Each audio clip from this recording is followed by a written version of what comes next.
بسم الله الرحمن الرحيم. الحمد لله رب العالمين، وصلى الله على سيدنا محمد وعلى آله وصحبه وسلم. سبحانك لا علم لنا إلا ما علمتنا إنك أنت العليم الحكيم.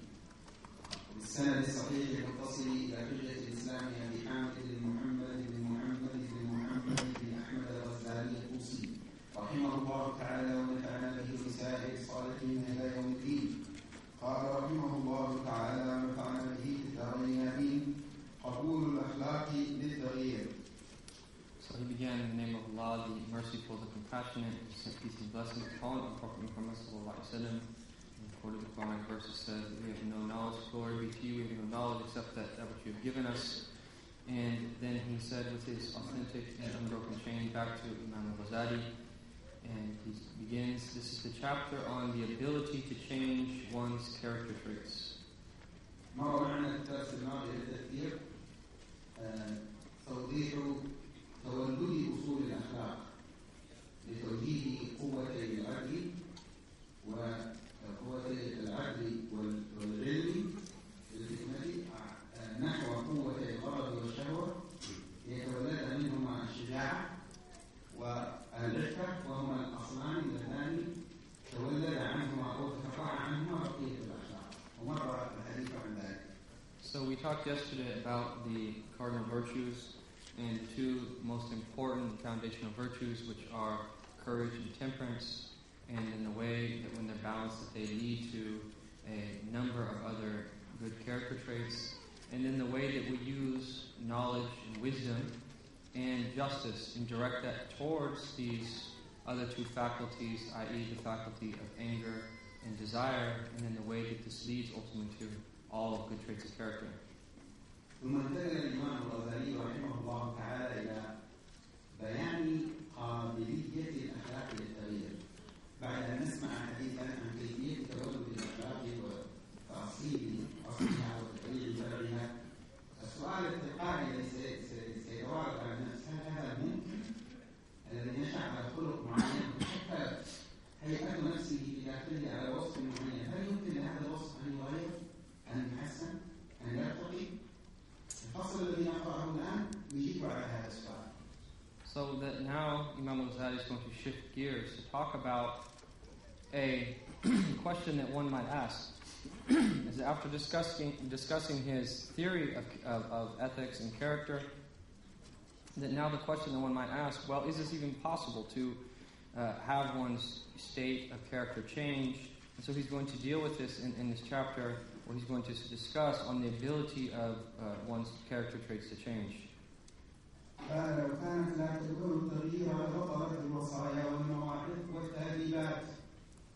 And he says, if character could not be changed, there would be no reason for counsel, admonishments, or discipline.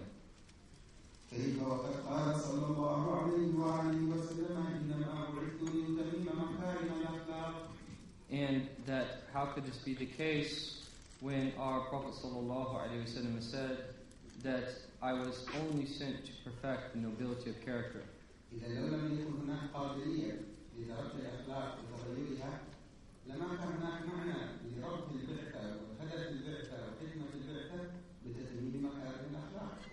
So were there not to be an ability to have one's character traits change, then we see that the very mission of the Prophet, as he stated, was to perfect the nobility of character, that it would be in vain that he said this.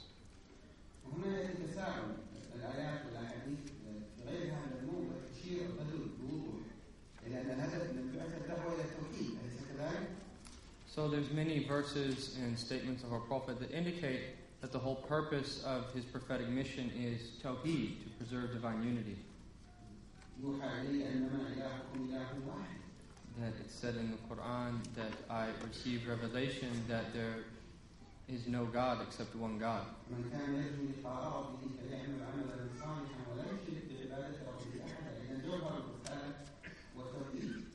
And another verse states that whoever wishes and hopes to meet their Lord, then let them do righteous deeds and not associate any partners to him. This is indicative of tawheed, divine unity.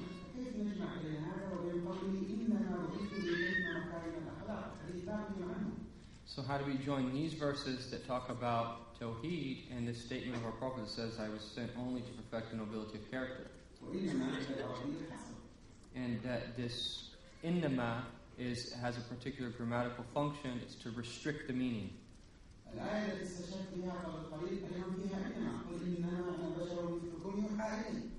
Even the verse he quoted before that also has this particle إنما, that indeed that indeed your Lord is only one.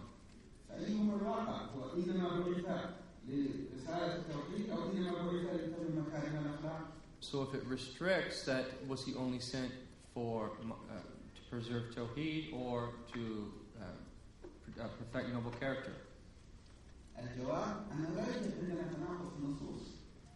That the response is that it's impossible to have a contradiction in our text. Because it is truth, and that truth will never be self-contradictory.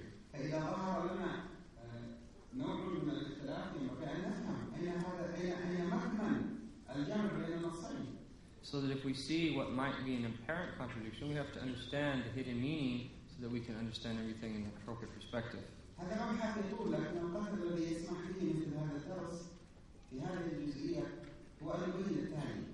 That this is a long subject, but what we'll be able to do in a lesson of this sort is to clarify the following.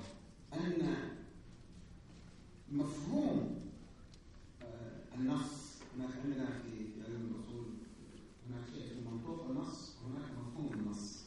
منطوق النص اللفظ الذي جاء به النص والدلالة التي فيه، ومفهوم النص ما يترتب على هذا اللفظ من معنى ما يفهم منه، ليس ظاهرا في نصه لكن يستنبط منه يفهم منه.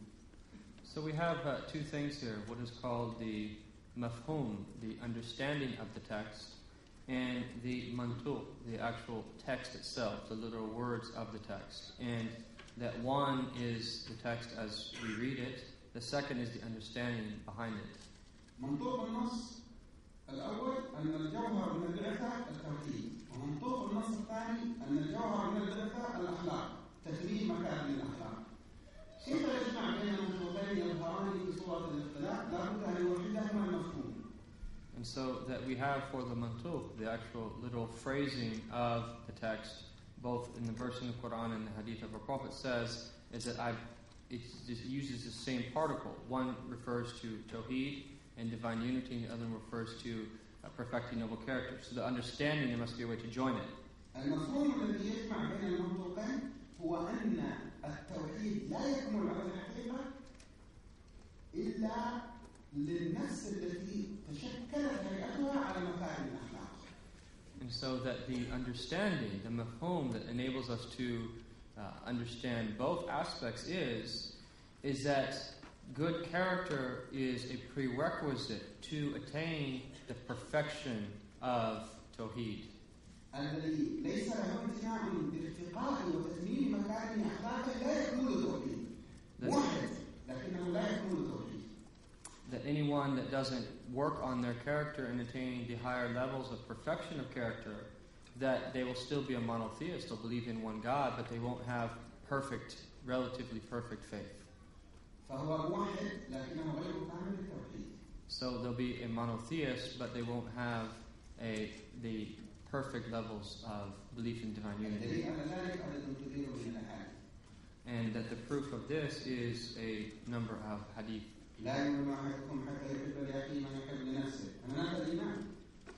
That one says that none of you believe, if we give a literal translation, until he loves for his brother that which he loves for himself. There's a negation of iman, la yu'min. But the understanding of this hadith is that their faith has not become complete or perfect. And another hadith says that he does not believe who his neighbor is not protected from from him harming him. وليس معنى هذا أنه يصبح كافرا، لكن معنى هذا أنه نقص في إيمانه. لاحظوا النقص هنا ارتبط بأخلاق، بمعنى هيئة النفس الراسخة أثرت في الإيمان. And notice here that we don't say that the person's a kafir, a disbeliever. No, he's a believer, but there's a deficiency in their faith. But this deficiency is related to a lack of character. من كان يؤمن بالله واليوم الآخر فليكرم ضيفه.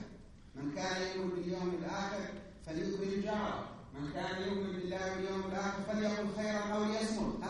ارتبط مع شرط، من كان يؤمن فليفعل. شرط هنا لصحة الإيمان أي لكمال الإيمان أن تكون هذه الأخلاق. And so that we see that another hadith states that whoever believes in Allah and the last day, then let them show generosity to their neighbor. Whoever believes in Allah and the last day, then let them show generosity to their guest. Whoever believes in Allah and the last day, then let them say good or remain silent. But if you notice here, this is about belief. So anyone who doesn't attain these things, which are related to character, that their faith is not complete. يا معشر من آمن بلسانه ولم يؤمن بقلبه. الكلام الخطير.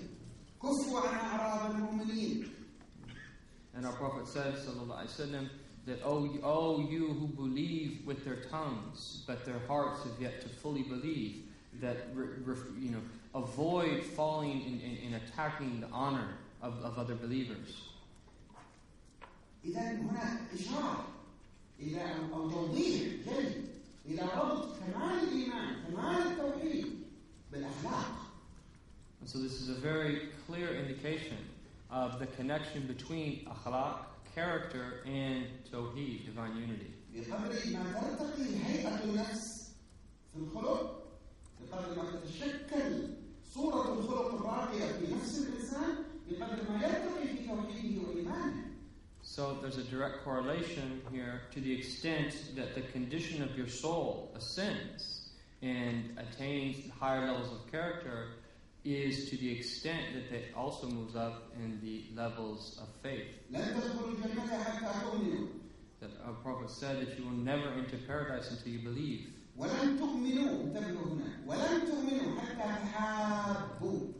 And the Prophet said you will never believe until you love one another. Should I not indicate to you something if you did it that you will come to love one another? Spread peace among yourselves.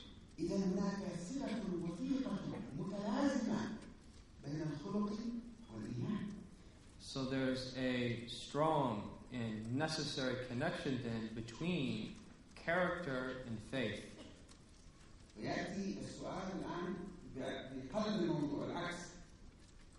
So someone might ask a question about the opposite of what we've been discussing.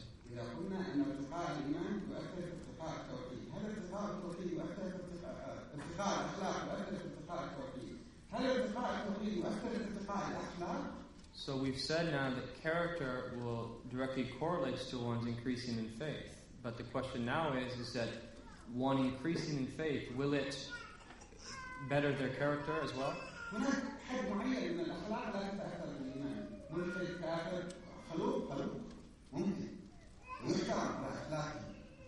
There's a type of character traits that are not impacted by faith, whether the person be some type of disbeliever or be an atheist, for instance, but they might also have good character. So there's a level of character that's not affected by belief.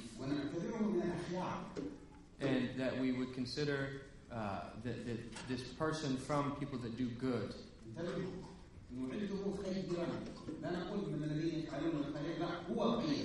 So that he's saying that person's a good person. We don't say, the way I translate it, as people who do good. They're actually a good person. So a kafir, a disbeliever, an atheist, who's also an atheist, and they have good character, they're good people. Can we say this?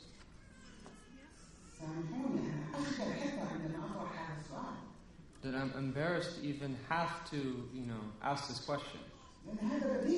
This is intuitive. This is what, our natural state would say.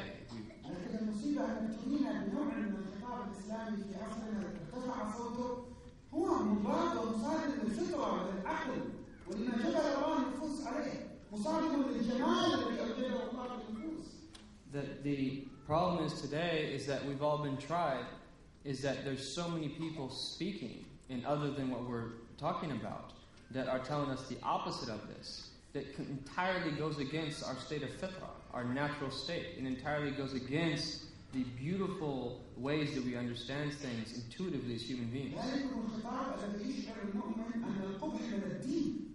And that this is an address, and this is a way that some people speak that indicates that qubh, ugliness or wrong, is only related to religion.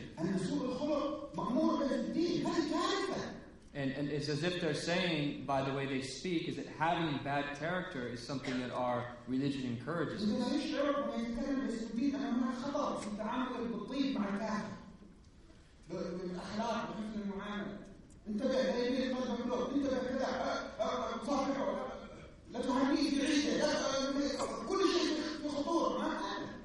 That these type of people that think that everything is, you can't do this and that, and you're just worried about doing everything, such that you can't have an interaction where you shake the hand of someone from another religion, or that you greet them for their days of festivity and so forth, and just making you constantly worried, can I do this or not?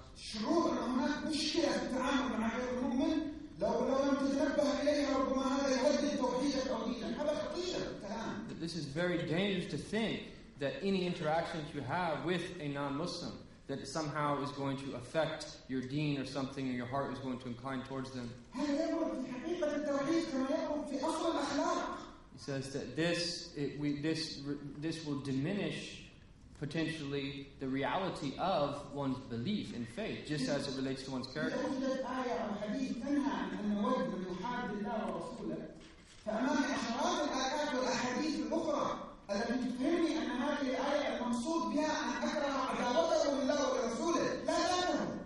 And so that if we find texts and verses that tell us that we don't, to not have mawaddah, to have love for people that have opposed Allah and His Messenger, that we also have tens and many other narrations that indicate to us the way that we understand this is that we differentiate between their acts and their beliefs and their essence. من الجريمة في الاستنباط الأحكام من الفقيه في اختيار اللفظ الآن جريمة لا أقول خطأ جريمة أن يتصور من بعض الناس أن يتصور أحدنا مسألة الاستنباط من الكتاب والسنة في باب معين في حكم معين دون أن يكون قد أحاط بالنصوص المتعلقة بنفس الباب. في نص واحد ولو كان صحيحا أستنبط منه حكما وأنا أجهل بقية النصوص التي لا تتضح الصورة المكتملة إلا إذا اجتمعت إلى بعضها البعض. So he said that it's a crime, and he says that I'm using my choice of words carefully here. He says I'm not saying it's just a mistake. He says it's a crime that when we extrapolate legal rulings by which we live, that in one particular chapter of fiqh, of jurisprudence for instance, that if we just discuss a particular matter based upon one particular verse, and we are just talking about that verse, not taking into consideration all of the other verses and everything else that's related to this particular issue, and such that we're only speaking about it from this particular perspective, he said this is a crime.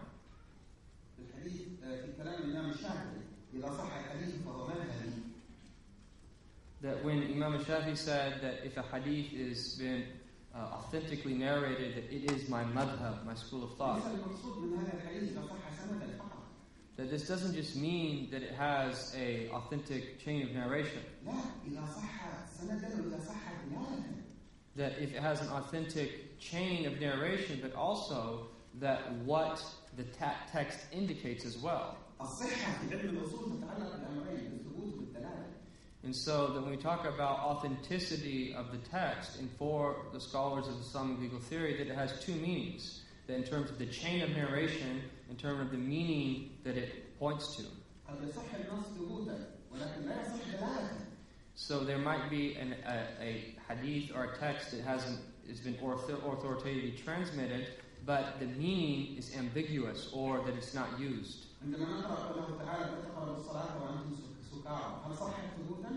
That when we say that Allah says that do not come near to prayer while you are intoxicated, that has this been definitively established in terms of its chain?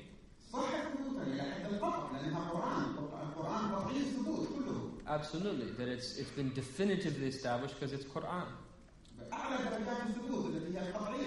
And it's the highest level of being becoming an authoritative text because it is qat'i, it's been definitively established. This is not a hadith, this is a verse.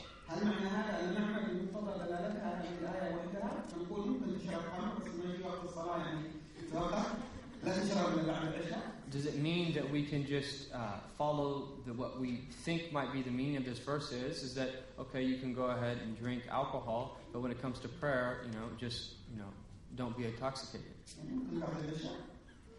Maybe can we just do this after Isha? Just only a little bit so that we can wake up in time for Fajr. Could we say this is true?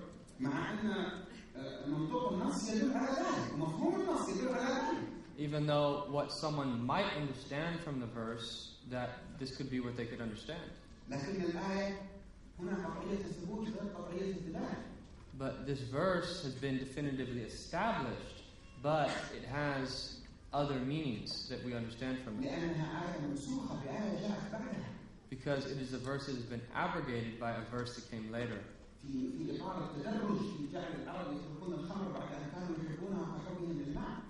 And that these steps that were taken then for its prohibition, this was one of the steps because it was so beloved to the Arabs at the time until finally it was prohibited.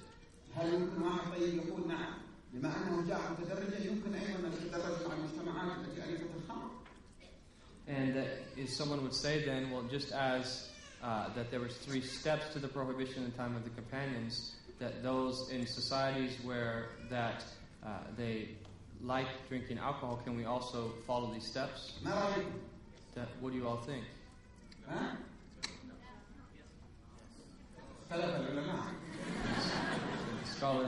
Scholars have differed.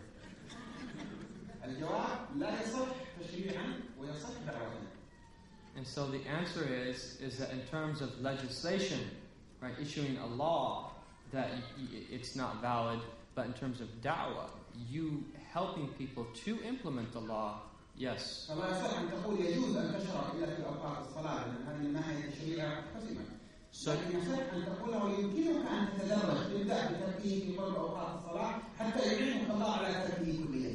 So you can't say to them that, yes, it's okay for you to drink alcohol outside of prayer times, but just make sure you're not intoxicated for prayer. But you can say to them, now that you are Muslim, that step by step, do your best in such that you can eventually reach the point where that you've left alcohol. That in of itself, you are admitting that it's prohibited. But because that you're not able to leave it right away, yes, that you can take your time and step by step leave it. But you have to know that it is prohibited.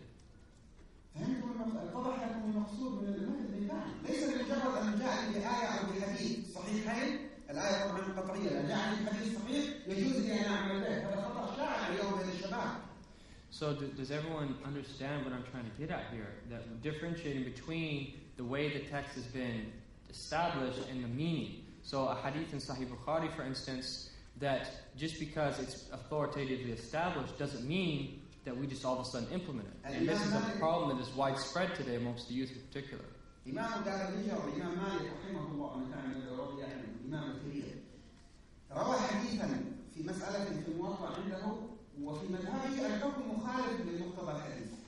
An example of this is the great Imam of Al-Hijra, the abode of migration, Imam Malik, that he mentions a hadith in his great collection of hadith in Muwatta, that he mentions the hadith, but the dominant position in his school is opposite of what he mentions.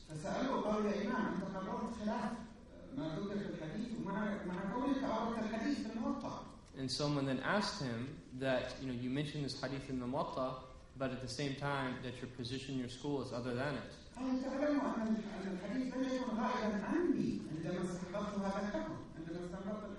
That he commented saying that I wanted people to know that I knew this hadith, that when I derived the legal ruling that was its opposite.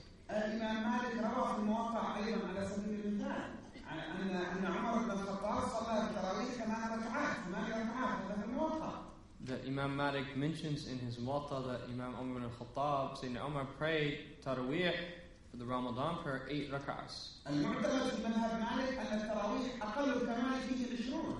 that the dominant opinion in the Maliki school is that the best way to pray Taraweeh, the best way to pray Taraweeh is 20 rak'ahs. من أين هو يروي أن عمر جمع الناس على 8 ركعات خلف أبي؟ ومن أين هو يقرر أن أقل الكمال 20؟ So we have in the Muwatta says that Sayyidina Umar, he gathered the companions to pray behind Ubay ibn Ka'ab 8, but at the same time his position is that you pray 20.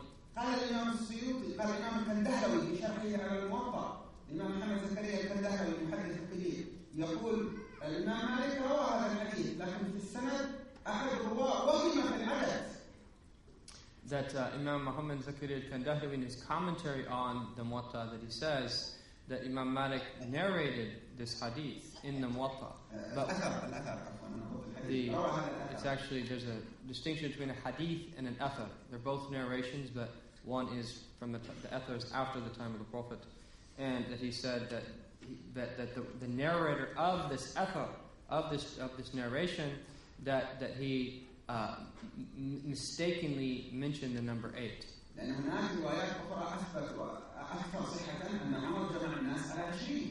Because that there are other narrations that indicate that Omar gathered people to pray 20 rak'ahs. And that it's almost entirely agreed upon that these narrations are authentic.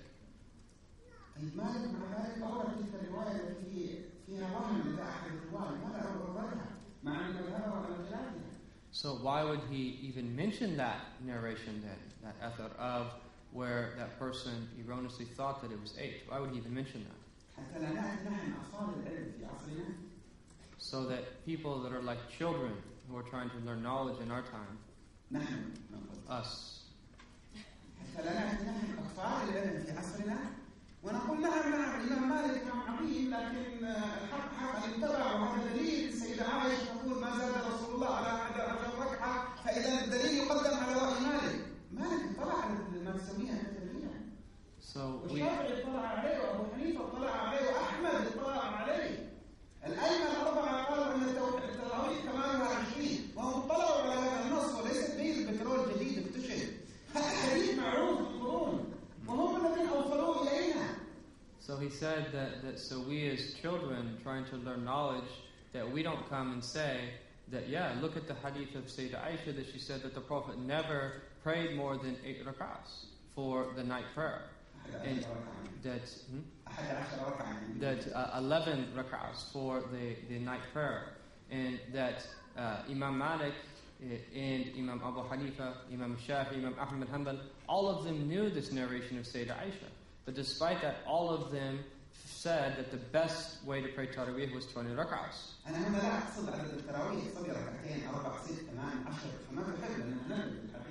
And he said that it's not like religion. Before that, he said it's not like religion is oil that we just excavated from the ground and found. He's not talking about just praying the amount that you're able to pray, 2, 4, 6, or 8.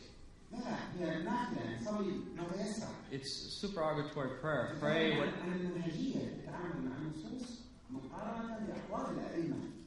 pray whatever you're able to pray. But I'm talking about now a methodology for dealing with sacred texts and how we extract legal rulings.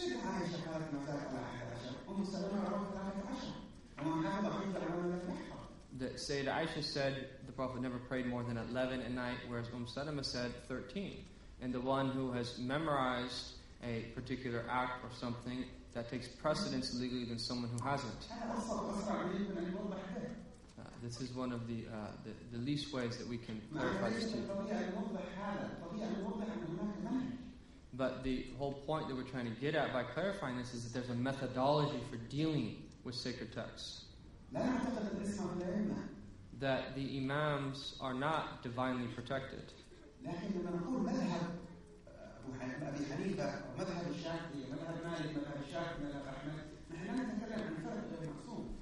But when we talk about the madhab, the school of thought of Shafi, of Abu Hanifa and so forth, that we're not talking about one individual who's ma'soom, who's divinely protected, or even that he's not divinely protected. That we're talking about an entire school. أسس أصولها هذا الإمام بالاستنباط، لكن اشتغل على خدمتها في كل جيل جبال من العلم والمعرفة والصلاح. Each imam that they initiated the foundations of the school, but then in each subsequent generation, these mountains of knowledge that they served the various schools. في واحد مننا في عصرنا هذا أكثر طعامنا وشرابنا من الشبهة، ما نعرف الحلال منه من الحرام كما ينبغي، ونتطاول على هؤلاء ولا لهم فاتح من هذا النص. فات من؟ أنا ما أكلمك عن الإمام وحده، أنا أكلمك عن مدرسة متكاملة. So some, foolish person in our time who he doesn't even know, we don't even know how he eats, whether he eats us. That we don't even know the food that we eat, whether it is that we don't even know the food that we eat, whether it's halal or haram or in some type of doubtful matter, and someone's going to speak about a text, a hadith that they missed, and he said that who are we to even say these? We're not talking about just one of the imams and of themselves. We're talking about a large number of people who reworked the school of thought that looked at all these texts. And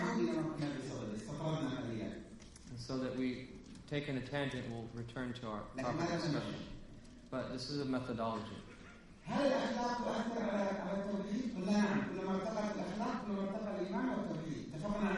So are we in agreement that we say that your character traits will affect your belief? The more character traits that you have, that the more your belief will strengthen. But does your faith impact your character?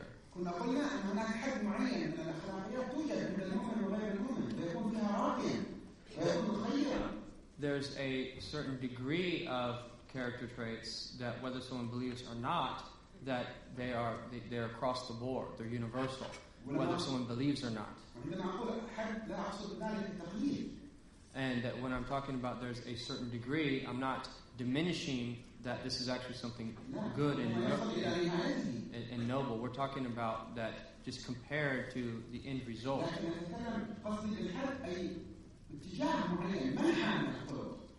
That when I talk about this limited degree, what I'm really saying is that another dimension of this character trait. Or in other words, that what is the reason for having one has these traits of character. That first of all, we wanted to just clarify this, that when you say a kafir can be good, so you can say a disbeliever is good. That the Messenger of Allah sallallahu alaihi wasallam said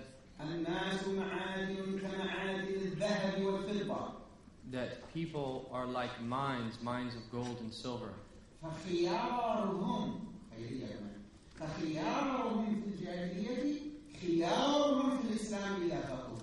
The best of them in Jahiliyyah, the days of ignorance, are the best of them in Islam, if they understand. And so the Prophet then affirmed that someone could be good even in a pre-Islamic time. That forgive me that I even have to even bring a proof for this. This is supposed to be something intuitive. And don't you all agree? That haven't you known many non-Muslims have good character?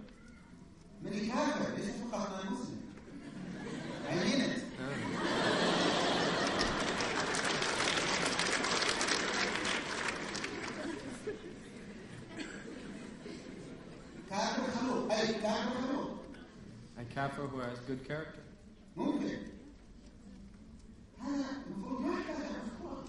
That we're this is well known. We're not supposed to even need a proof for this.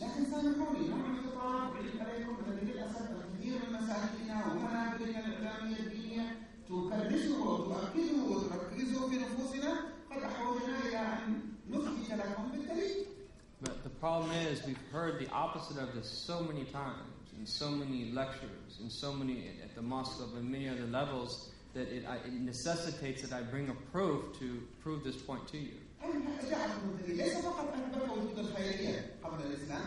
that this is the proof we mentioned. Not only did our Prophet establish that they were good before Islam, بل جعلها مؤثرة، جعل مستوى الأخلاق عند الإنسان غير المسلم قبل إسلامه له أثر على ارتقائه بعد إسلامه.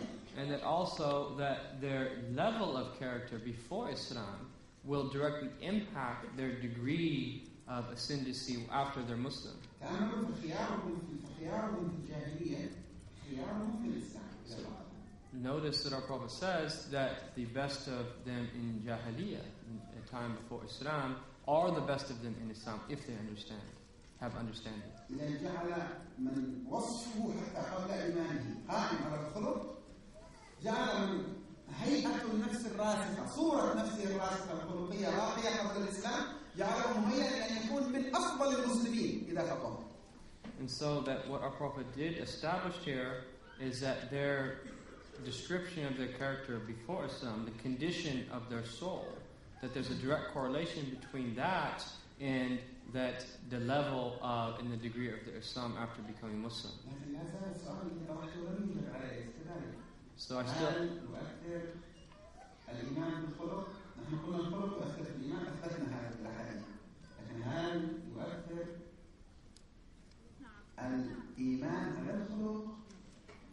and so that we still haven't answered the question then, does faith impact character then? We've already affirmed its opposite.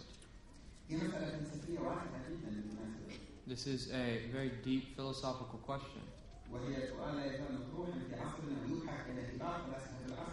And it's still being studied. You know, now the relationship of religion and ethics in our time. Some of our greatest intellects are looking into this.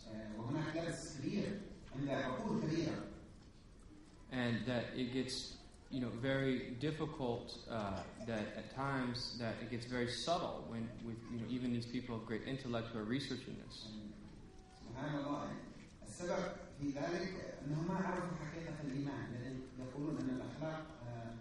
ليس لها تأثر بالإيمان، ممكن تؤثر في الإيمان لكن هي لا تتأثر بالإيمان. ملحد ممكن يكون في أعلى درجات الأخلاق ولا يحتاج إلى الإيمان حتى يرتقي بأخلاقه. هذا يقال اليوم. And so, such that it's said, and oftentimes from people who don't understand the true nature of faith, is that character can affect one's belief, but the opposite, that one's belief can't affect character, such that you could have an atheist that reaches the apex of good character. That what we say is that true faith is that definitely impacts character. And I mean by true faith, true faith, two meanings. That in that individual, that they contain true faith, meaning they have a correct belief and pure monotheistic belief.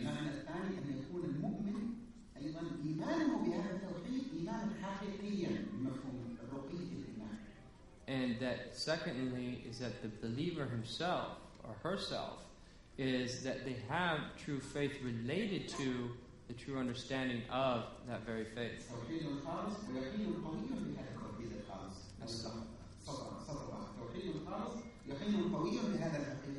So you have pure monotheistic belief and then one's absolute certainty to the varying degrees in that monotheistic belief.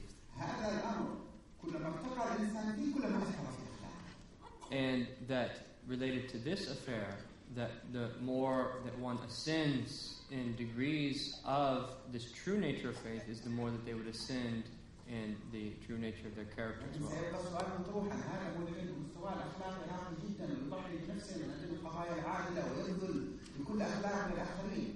So someone still might say, but you have this atheist person who's a philanthropist and sacrifices everything for cases related to human rights and justice.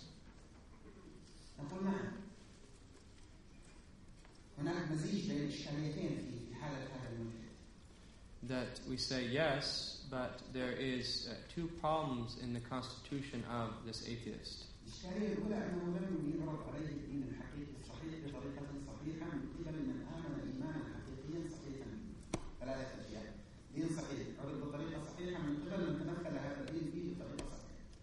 find that this individual, that they haven't been exposed to the authentic religion in a authentic, proper way from people who are experiencing the realities of that authentic religion, who are presenting it to them.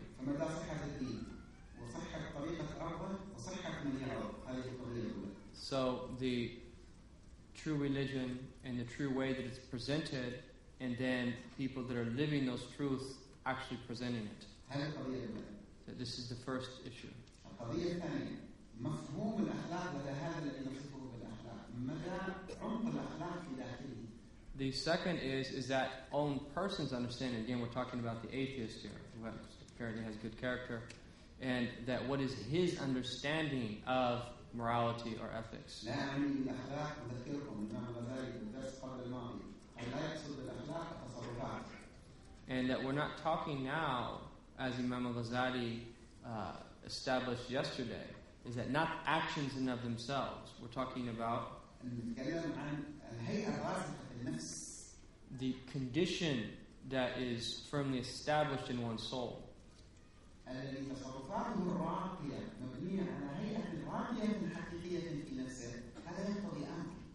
That in order for someone to have that very lofty mode of behavior that is built upon this lofty condition of his soul, this necessitates something.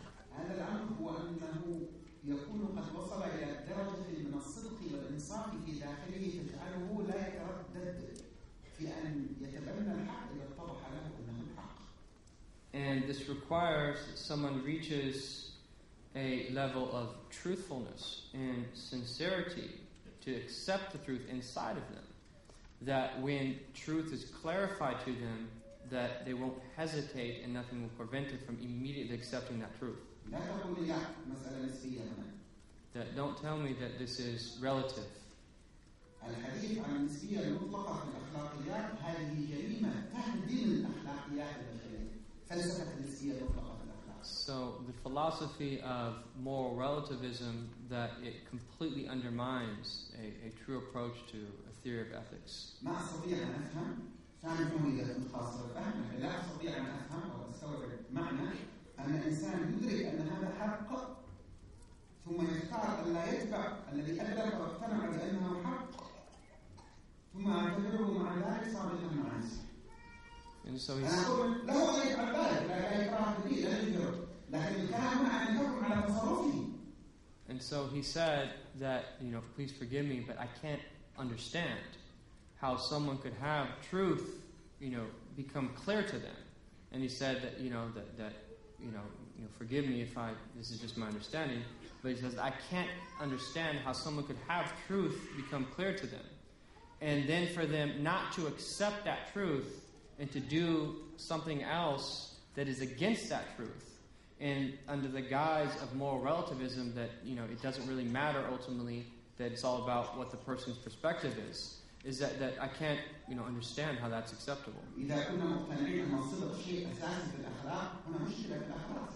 And so as for them actually doing that thing, there's no compulsion in religion, but this is all based upon the agreement that if we say that truthfulness, sincerity is essentially a noble trait of character.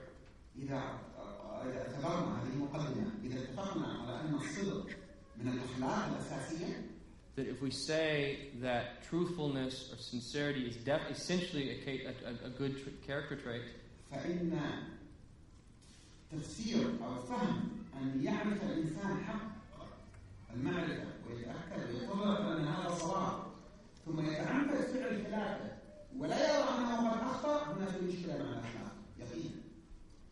That if we agree upon sidq and truthfulness and sincerity as the essential trait, and then truth becomes clear to someone, and that they intentionally don't follow that and do something else, and such that then we say that it's just acceptable because it's all relative. He says that this is really problematic when we discuss ethics. To clarify here, I'm not talking about someone's freedom of choice. They're free to choose, but we're talking now from an ethical perspective. إذا وصلنا إلى هذه النقطة أو اتضحت سيأتي من يقول نعم لكن ربما لم يعرض عليه الحق بشكل جيد ونعم لهذا احنا قلنا أن هناك مشكلتان. And then someone, if they agree with that, they would say, okay, well maybe that the truth hasn't been clarified to them in the proper way. And he says, yes, this is exactly what we're saying, because we're discussing these two problems.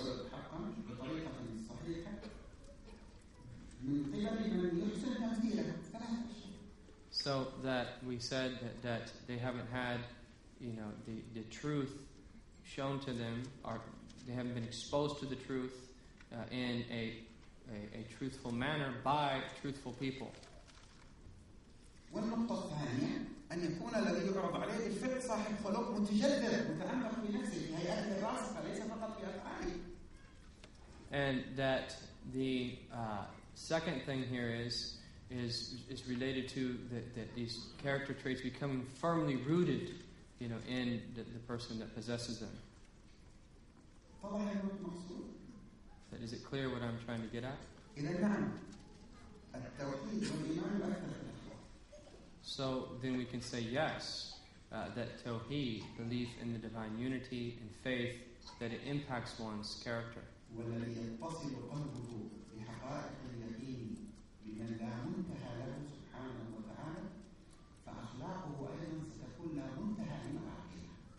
And he says that someone whose heart is filled with certainty, connected to the one that is everlasting, that there will be and has no limits, that there will be no limit to the degree that they can ascend in having good character.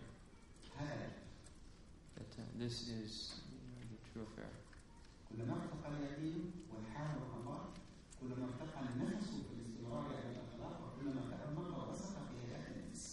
So the more that someone strengthens in their certainty, that the more that good character will become, the more that the condition of their soul will become more perfect, and then the more that good character will become firmly rooted therein.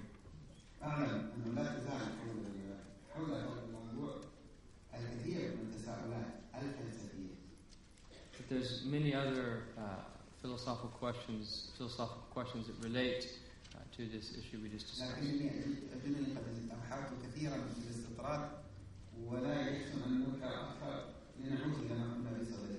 But we've already taken a lot of time on this tangent, and that we have a lot of material to cover.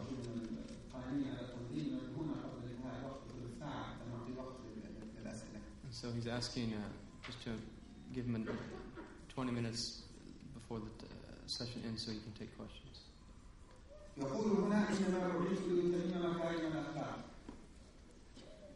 So the Prophet says, I was sent only to perfect the nobility of character.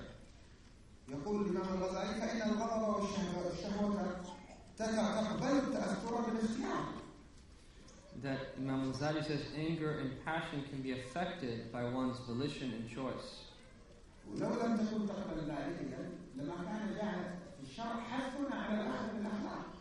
That were this not to be the case, that we wouldn't find that the sacred law encourages us to adorn ourselves with good character.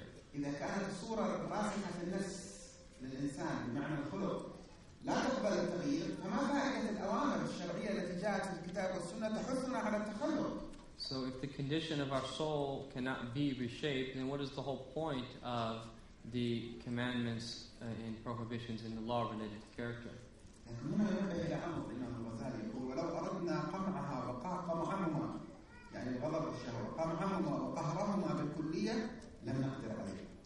But notice Imam Ghazali states here, but if one sought to harness them and steer them through discipline and training, then that would be possible. This is a methodology.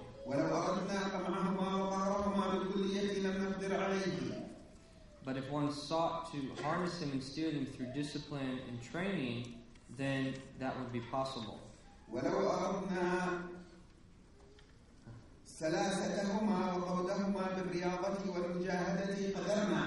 Okay, so I'm sorry, I misread that. One more time. If one sought to overcome and subjugate them totally, one would not be able to. But if one sought to harness them and steer them through discipline and training, then that would be possible.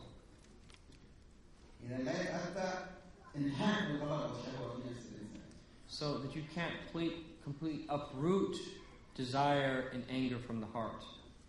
ولا يتأتى ذلك مع الحفاظ على إنسانية الإنسان. That you won't be able to do that and at the same time preserve the humanity of a person. لابد أن تضرب إنسانية، تجرح إنسانية، تقهر إنسانية الإنسان، تضر إنسانية الإنسان إذا قررت أن تقضي على الغضب والشهوة. That if you did this, if you removed desire and anger from the human being, that they wouldn't be human, that it would take from their humanity. يقول كما أن النواة كنواة التمر ليست بتفاح ولا نخل. So he says, just like a seed, in this instance, let's say a date seed, is neither an apple nor a palm tree. إلا أنها خلقت خلقة يمكن أن تصير نخلة إذا انضافت التربية إليها. Nonetheless, that it was created so that it can become a palm tree if placed and if cultivated. ولا تصير النواة تفاحا أصلا ولا التربية. But the seed can never become an apple tree, even if it were cultivated. فبعض الأمور ممكنة وبعضها غير ممكنة. So some things are possible while others are not. هذا مثل جميل. This is a beautiful metaphor. يقول نواة التمر ليست نخلة. So that we have a date stone, it's not a date palm. لكن فيها كل مقومات النخلة. But it has everything it needs potentially to become a date palm. حتى تتحول إلى نخلة تحتاج إلى غرس، تحتاج إلى دفن في الأرض، تحتاج إلى سقيا، تحتاج إلى تربية، إلى أن تصبح نخلة تثمر. And so in order for it to transform from a date seed to a date palm, that it has to be planted, it has to be buried in the dirt, it has to be taken care of and cultivated, and then eventually it will produce dates. So in and of itself, it's not a date palm, but if you cultivate it, it will become it.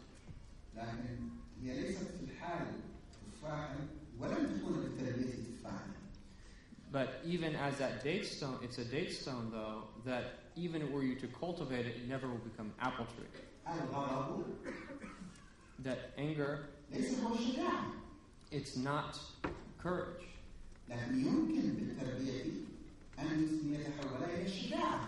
But if it's cultivated, that it can turn into courage. That it can't be transformed into something else that is not of its potential nature. And if someone becomes angry,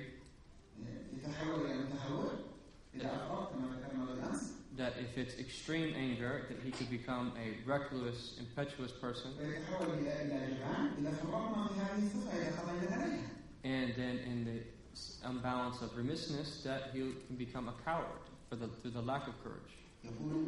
فبعض الأمور ممكنة وبعضها غير ممكنة ومن الممكن تقويم الخلق وتعديله بالأسباب.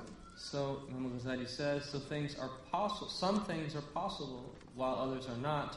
One of the things that is possible is to put one's character right through certain methods. يقول والجبلات ننتقل إلى معنى أعمق جدا. والجبلات تختلف في قبول التأثير والتغيير لاختلاف قوة الغريزة في أصل الجبلة. And so he's going to move on to a deeper, more profound meaning. He says the jibillat, which is a person's natural disposition. A person's disposition differs in their receptivity to being affected and to change according to the strength of the impulse found in their original disposition. And one can develop a character trait by constantly repeating an action that engenders that trait. So to clarify this,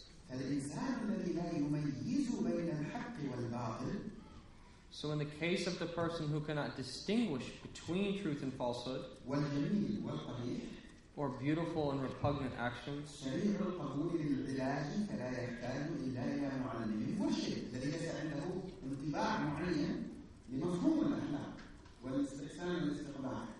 but is receptive to treatment, such a person only needs a teacher and guide. So they don't have a particular ethical theory that they understand and then live by. This type of person just needs a teacher and can easily acquire good traits.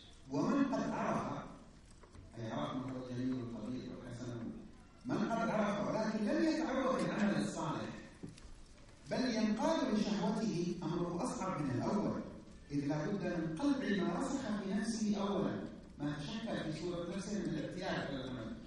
So as for a person who is aware and aware of right and wrong, what's good and what's bad, of what is right but has not habituated himself to committing righteous actions and has been led by his own caprice, his treatment is more difficult than that of the first case. Because now he must uproot what has become firmly established in his soul. He needs to establish in his soul the attribute of doing what is right.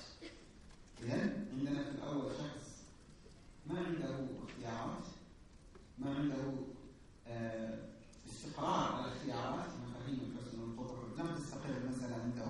هذا مجرد تبيين الحق له ويجد المعلم الذي يعلمه ويدله يستفيد مباشرة فتتشكل هيئة نفسه على الرقي. هذا نادر. So the first person that doesn't have is not grounded in an ethical theory.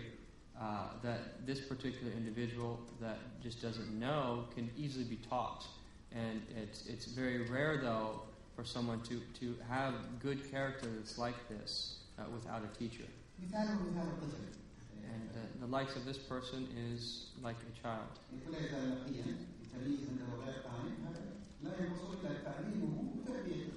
So children, when they're young, as they're moving towards, they're lacking discrimination.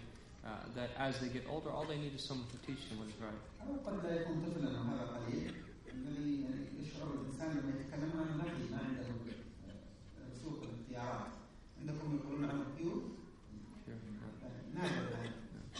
And then there's a type of person that are people that are just pure. And these are rare people, that they're just very innocent-minded, that it's very easy for this type of person to.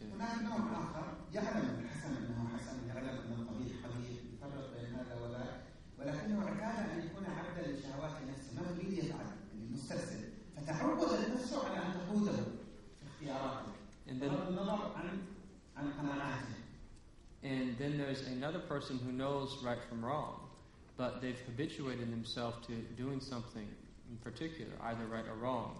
And that it's not, but their lower desires rather overcome them, such that they just end up doing whatever it is, despite their knowing right from wrong. That this person also can change, is susceptible to change, though it's a more difficult case than the first. Because this person there's a two-step process in dealing with him. Is that you have to rehabilitate him to do what is right.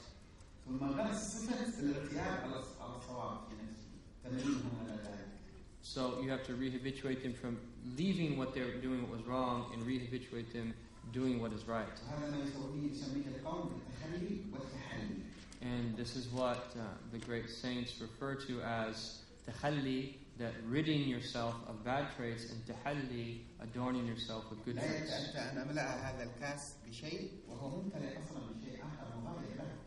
So this cup in front of me, that I won't be able to fill it with something if it's already filled with something else.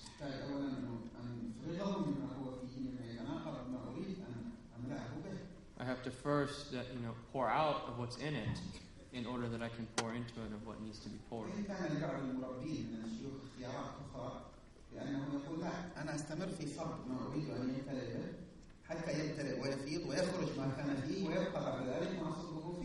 Although there are some teachers that they have another approach where they just keep pouring into the cup as if you would pour a substance in the cup until it started overflowing. Eventually everything that was in there would come out and would only be filled with that substance.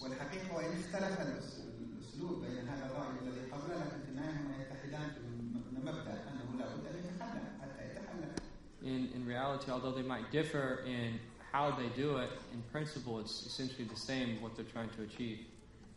ثم هناك نوع ثالث من اعتقد في الأخلاق القبيحة أنها الواجبة المستحسنة وتربى عليها. هذا قناعات أصلا منصحة على الخطأ، الصواب خطأ والخطأ صواب، ومع القناعة المنحرفة أيضا اعتادت نفسه على الاستمرار على الخطأ الذي يراه صوابا. فهذا لا يكاد العالم حتى تتغير قناعاته. يكاد تمتنع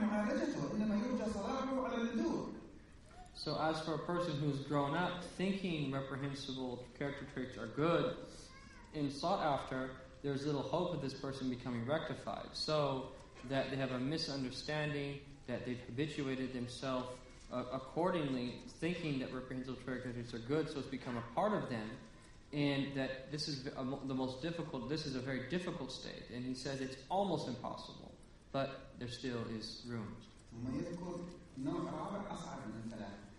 And then he mentions a fourth archetype of person that is even more difficult than the first three.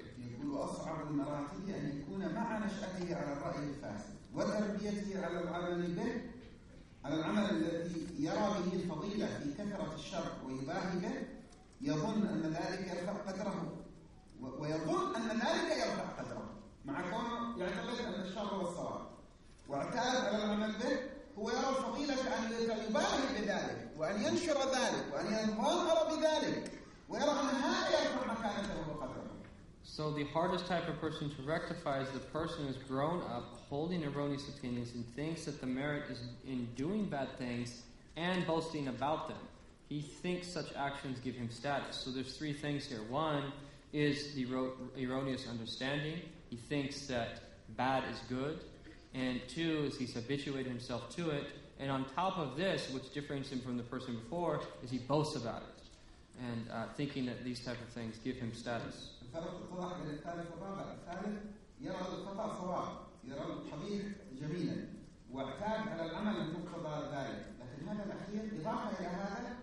يرى أن الفضيلة في نشر هذا الأمر يعني يدعو أيضا إليه ليس فقط قائم عليه يدعو إليه ويباهي به ويكثر بين الناس.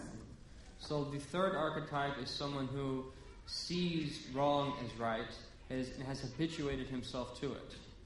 And then the fourth archetype is the person who sees wrong as right, has habituated himself to it, but then on top of that boasts about it, thinking is that that's what's going to make him popular and famous. So the first archetypal individual is simply ignorant. The second is ignorant and astray. The third is ignorant, astray, and morally corrupt. And the fourth is ignorant, astray, corrupt, and outright evil.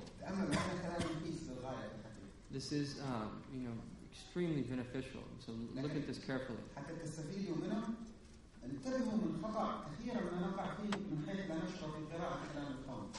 But in order that we may all benefit from it, that pay attention to what should be our attitude when reading this. Many people fall into this mistake when studying the likes of this.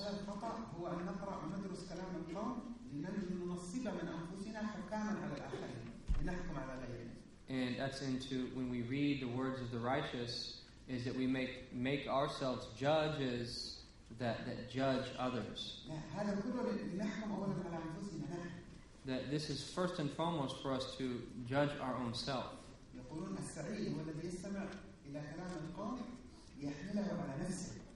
They say the Sa'id, the truly felicitous person, is the one who listens to the words of the righteous in order that they may apply that to themselves. And in a more precise way to state this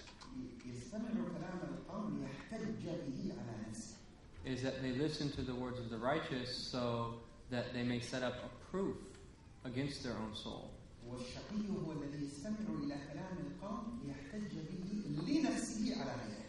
And that the spiritually deprived person is the one who listens to the words of the righteous in order that they may set up proofs for others, against herself or others.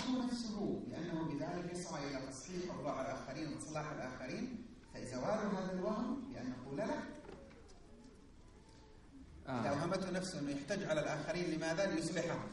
نزيل هذا الوهم بماذا؟ لأن نقول له. So that if this person tries to say that I'm trying to make this proof against myself for others in order that I may rectify them, that we remove this by saying that someone who doesn't have something can't give something.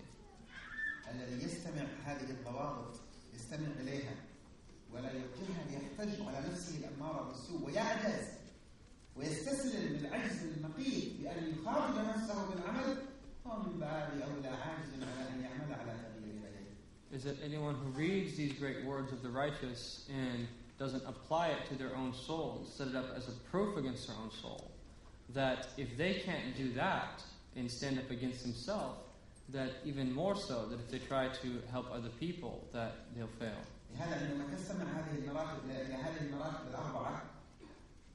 And so when we listen to these read about these four archetypes,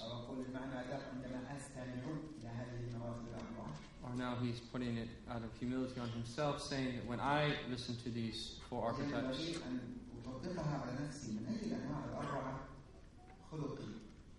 that I should measure my own soul. What archetype is? Where am I in these 4 degrees?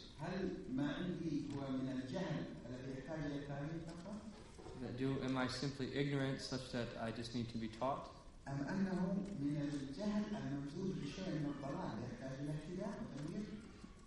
Or am I ignorant while at the same time astray, such that I need to be rehabituated?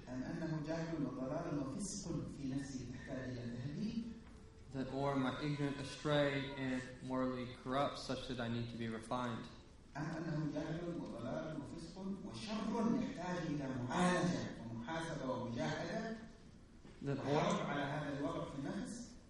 Or am I of the type that is ignorant, astray, corrupt, and outright evil, such that I need a very profound spiritual struggle and waging a war against myself? Is that we hope that, and as I've stated before our Lord, that it's just we're only simply ignorant, because this is the easiest way to cure.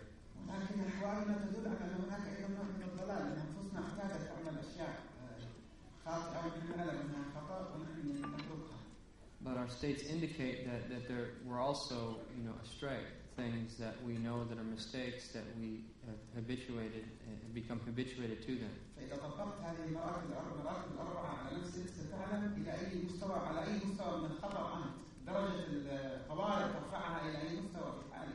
So that if you situate your own self in relation to these 4 archetypes, that you will see the relative degree of the emergency situation you're in and how you need to be cured.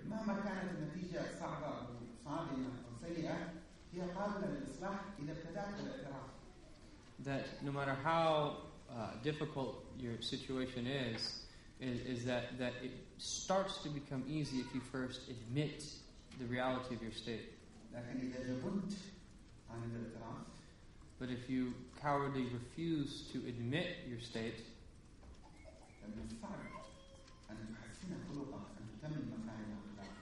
that it becomes very difficult then for you to better your character. That we have to all look for this courage in our soul now. That become angry against your own self.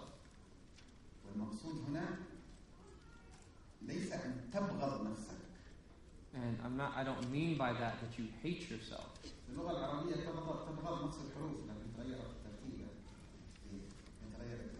That تغضب and tabghad, that it's the same letters as if you switch the ghain in the back, but there's a slight difference. So that you hate that the soul's recalcitrance and going astray, but you don't hate the soul itself. And that's what it means, is that you put pressure on yourself. That this is a type of anger for the sake of Allah.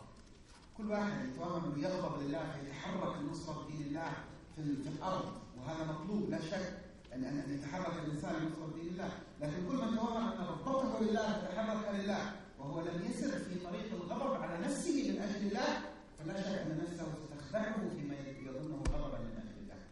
He says that anyone thinks that they're becoming angry for the sake of Allah in offering any type of service to serve humanity or the cause of Muslims, for instance, in anything that they do on the earth, but at the same time that they haven't been able at one moment to be angry against this aspect of their soul.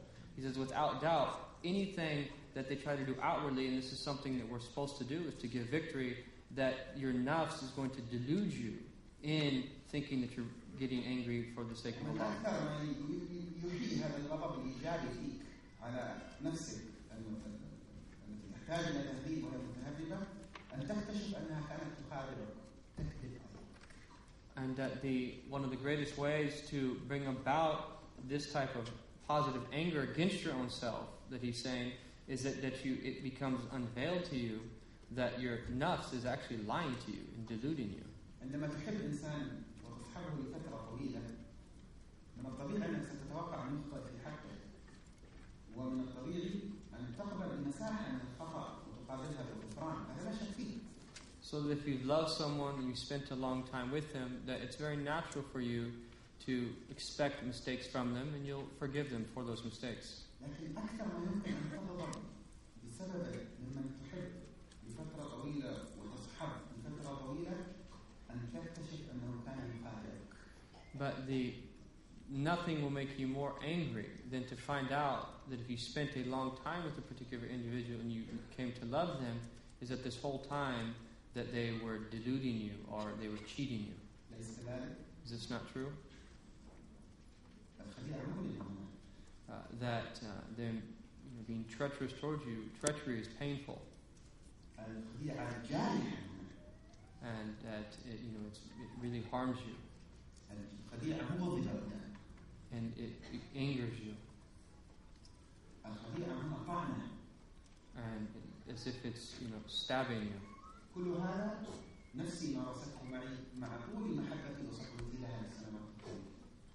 And that this is the state of our own nafs, our own soul, in all of these years that it's been a part of us.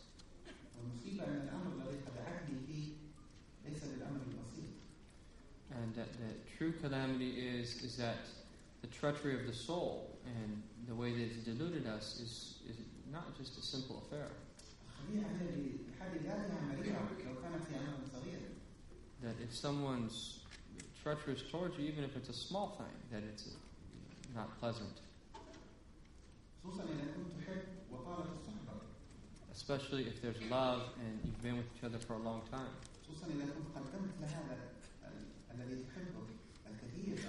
And especially if you sacrifice for them that person you love a lot. Or you've done a lot for them.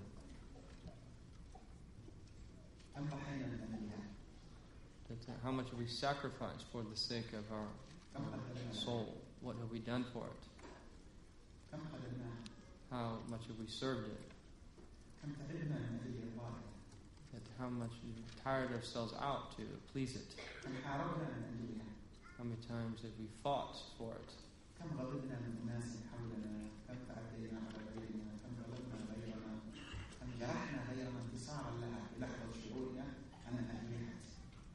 How many times have we oppressed others, done unjust things for others, done bad things to others? All of this is to give victory for nafs and soul of ours.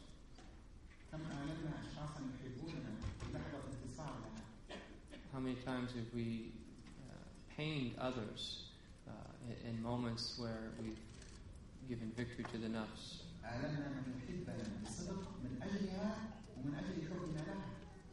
That we've made other people pain that have truly loved us, and that we made them pain for the sake of our nafs. But we have to pay attention to this. But how many times have we brought pain to the heart of our Prophet?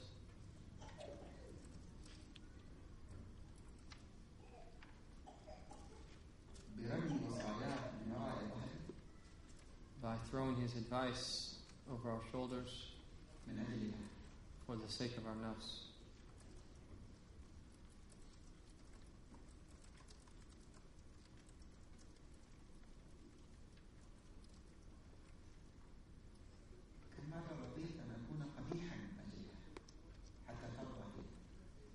But how many times have we been content to just be ugly for the sake of the nafs?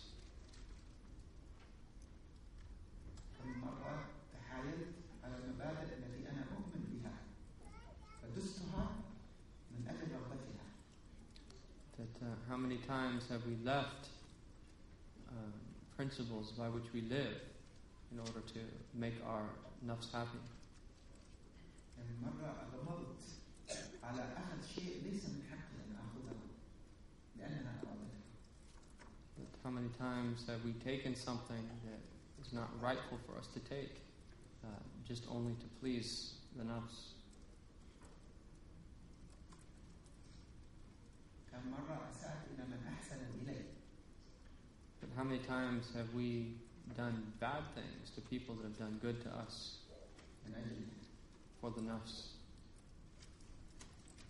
إلى متى؟ How long is this going to continue?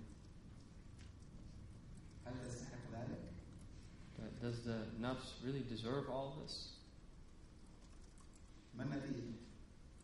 And what ultimately will be the result? وإلى أين ستذهب؟ And where is this going to take us? ماذا إليك؟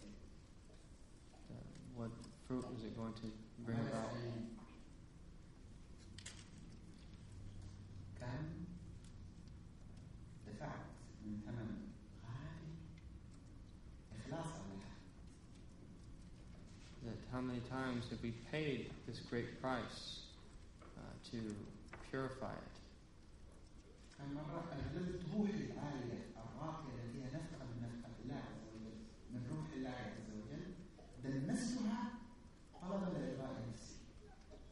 That how many times have we soiled our spirits, which is from the secret of the blowing. Allah Ta'ala blew, Allah Ta'ala, this is a secret that Allah Ta'ala gave the human being that is something extremely exalted. How many times have we soiled it and denigrated it for the sake of the nafs? وكل ذلك ونتوهم أن كل ما بذلت لها من إخلاص وتضحيات بالغالي سيثمر أن تكون مخلصا. And why at the same time I believe is that everything that we do and all the sacrifices that we make, and we understand that the result of trying to purify it. So what would happen then if you came to know that this whole time that it was deceiving you? That all these years it's been treacherous towards me and uses me and just enslave me.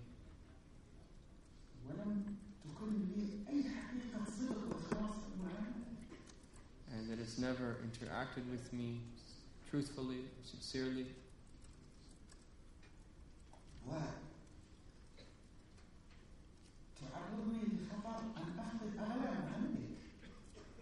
And on top of that, it exposes me to the danger to lose the most precious thing that we can have.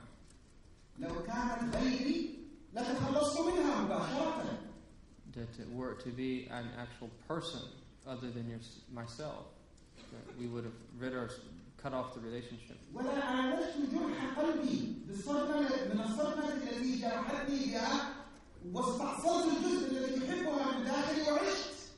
And I would have cured the pain that it left in my heart, and I would have uprooted completely any connection to that relationship that led to my hurt.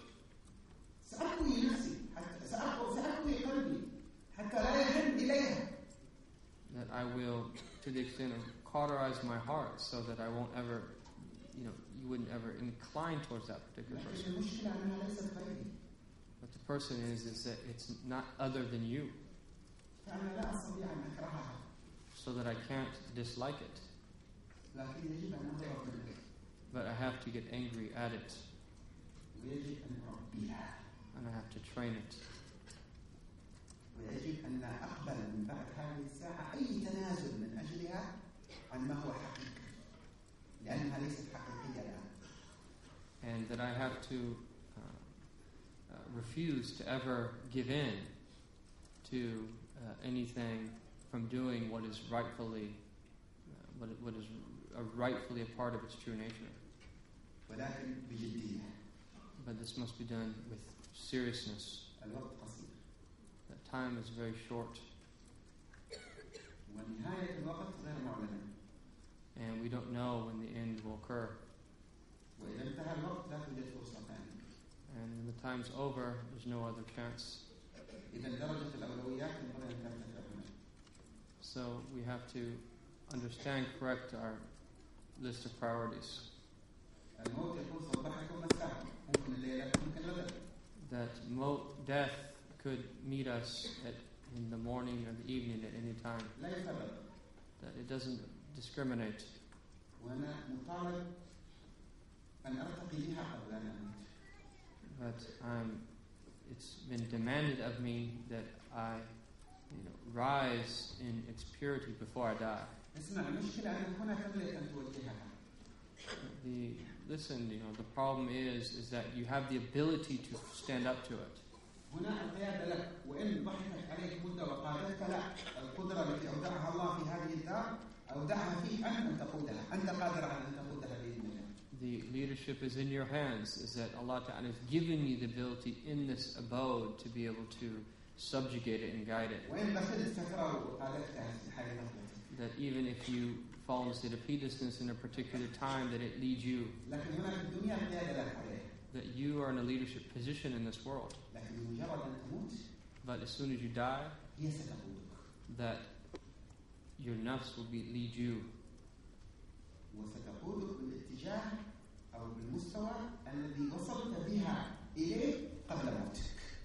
And it will lead you to the various degree that you led it before you died. إن مت وهي مرتقية بخلقها فستقودك إلى المكان العالي. أعلى الجنة ذكرناها قبل أيام. أعلى الجنة لأحسنكم أخلاقا. That if you die and that you've strived against it and that you've purified it, that when you die it will lead you to the highest place in paradise, as we discussed the other day, that the highest place in paradise is for those who have the best of character.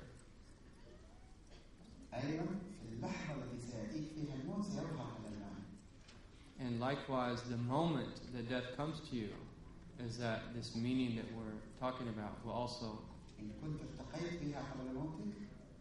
that if you purify it before you die, that it is, your nafs will speak.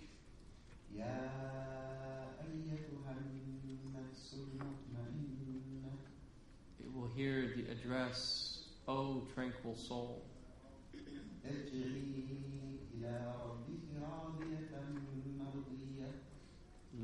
Return to your Lord, pleasing and well pleased. Enter amongst my servants. Enter my garden.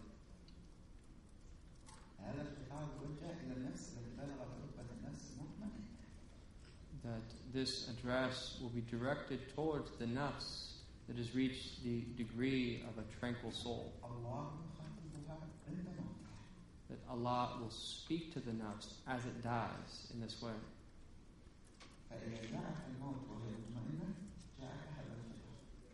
And if death comes to one's soul while it's in a state of tranquility, Allah will address it as such.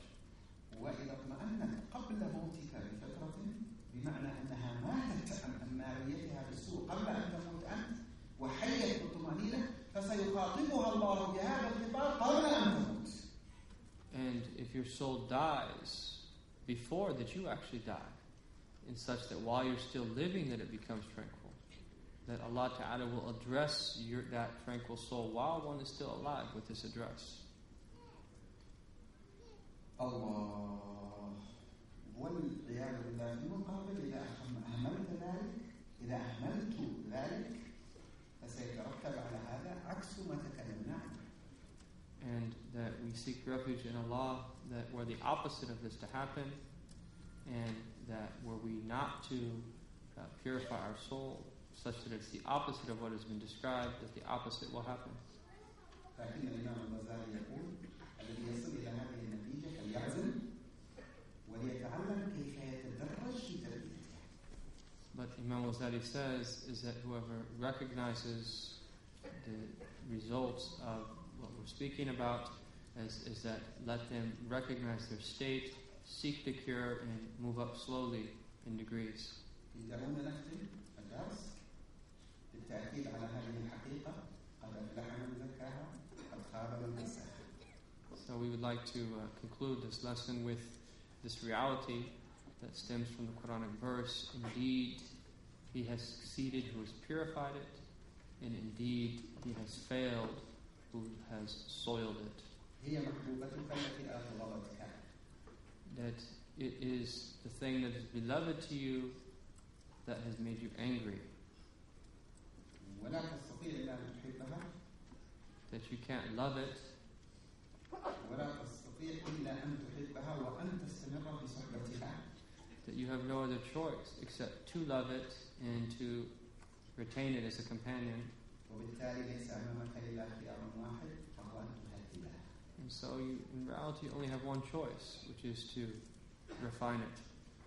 اللهم آت نفوسنا تقواها وزكها خير من زكاها أنت وليها ومولاها.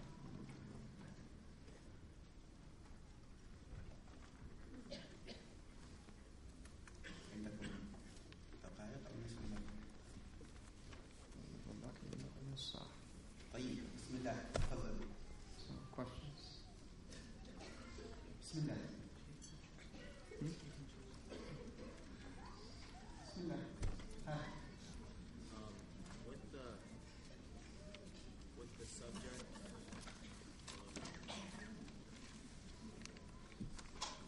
Hello. Let's go ahead and ask. I can repeat the question. With the subject that character is defined by action, the intention behind an action.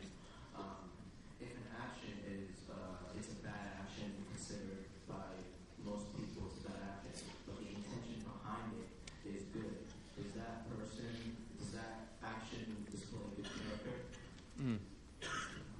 هو يسأل إذا كان هناك يعني فعل غير طيب غير مقبول شرعا ولا عقلا. نعم. لكن نية الشخص يعني وراء هذا الفعل حسن. فنيته يعني جيدة ولكن الفعل نفسه يعني غير جيد. يعني هل هذا كلمة جيد وغير جيد كلمة واسعة النطاق. إذا كان المقصود بحرام وواجب فالنية لا تؤثر فيها. يقول الإمام الكذاب رحمه الله جل الكلام الثاني عشر إن النية لا تؤثر فيما هو محرم لتحوله إلى حسن أو حلال، ولكنها تؤثر فيما هو مباح لتحوله إلى شيء أبقى. So that the question is that if you have an act that is not a good act, and that someone makes a good intention behind a bad act, could that act ever be, from good character? And he said that the word good here is relative. We have to understand exactly what we mean by it legally. And so he said, as for something that is haram, prohibited by law, that no matter what intention you make behind it, that it can never become a good act.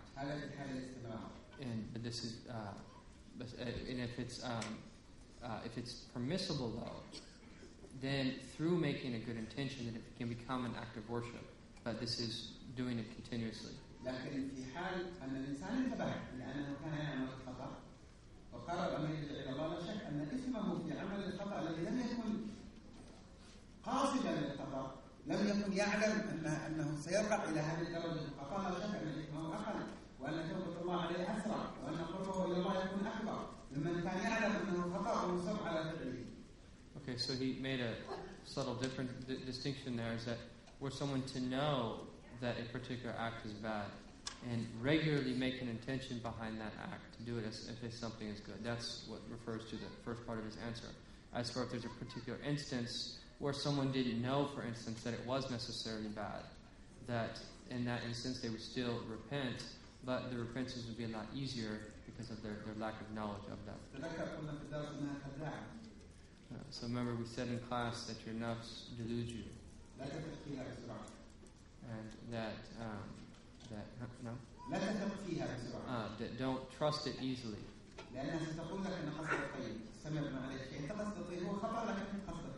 Because it will speak to you saying that, oh, your intention, is good, so don't worry, keep doing it, and so forth. So don't worry. عرفوني من الاختيار، اختار أنت ولا واحد من المنظمين اللي يزعمون عليه. Shahayar, just when you see hands go up, just hand them the mic.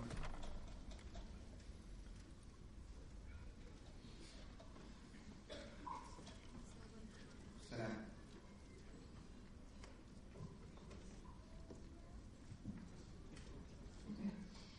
The question is, suppose you find it in yourself able to be generous and give out of your wealth or do any good deed. How do you know if you actually have the good character trait, or if you just gave and overcame your fear, but really you don't have the good character trait of generosity? And this is asked out of fear of falling into the second category, not actually having the good quality trait. And having So whether it's from your nafs or it's really from a good yeah. تسأل يعني الإنسان يعني بذل شيئا أو أعطى شخصا شيئا كيف ما هي علامة على أنك فعلا اكتسبت خلق الجود وبين أن فعلا أنك اتصفت بهذه الصفة أو نفسك هي التي شجعتك على البذل في هذا الموقف مثلا. قبل الإجابة على ذلك نقول حتى لو كان تكلفا استمر فيه. And so that before we answer that question, he says that even if it's difficult for one to do this, you have to force yourself to do it, that you have to continue doing it.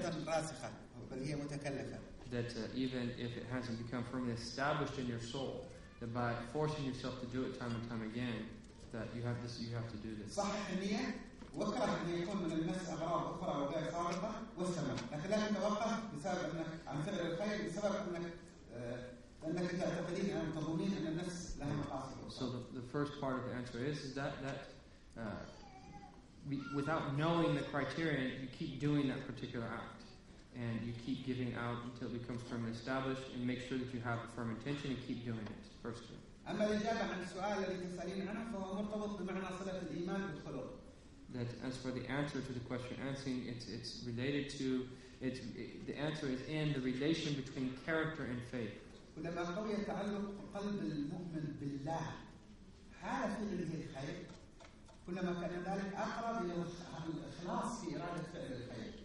So that the stronger one's faith becomes, like simultaneously the easier it becomes to give, in this sense, is that the more sincerity as well that they'll have in that giving.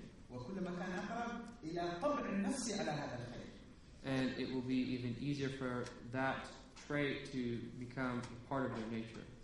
أعظم ما يمكن أن يشكل النفس بالثبات على فعل الخير أثناء فعله أن يرتبط هذا الفعل بإرادة وجه الله سبحانه وتعالى.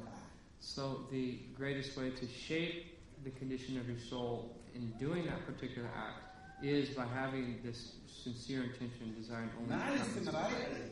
while continually doing it. حصلتان. So two things here.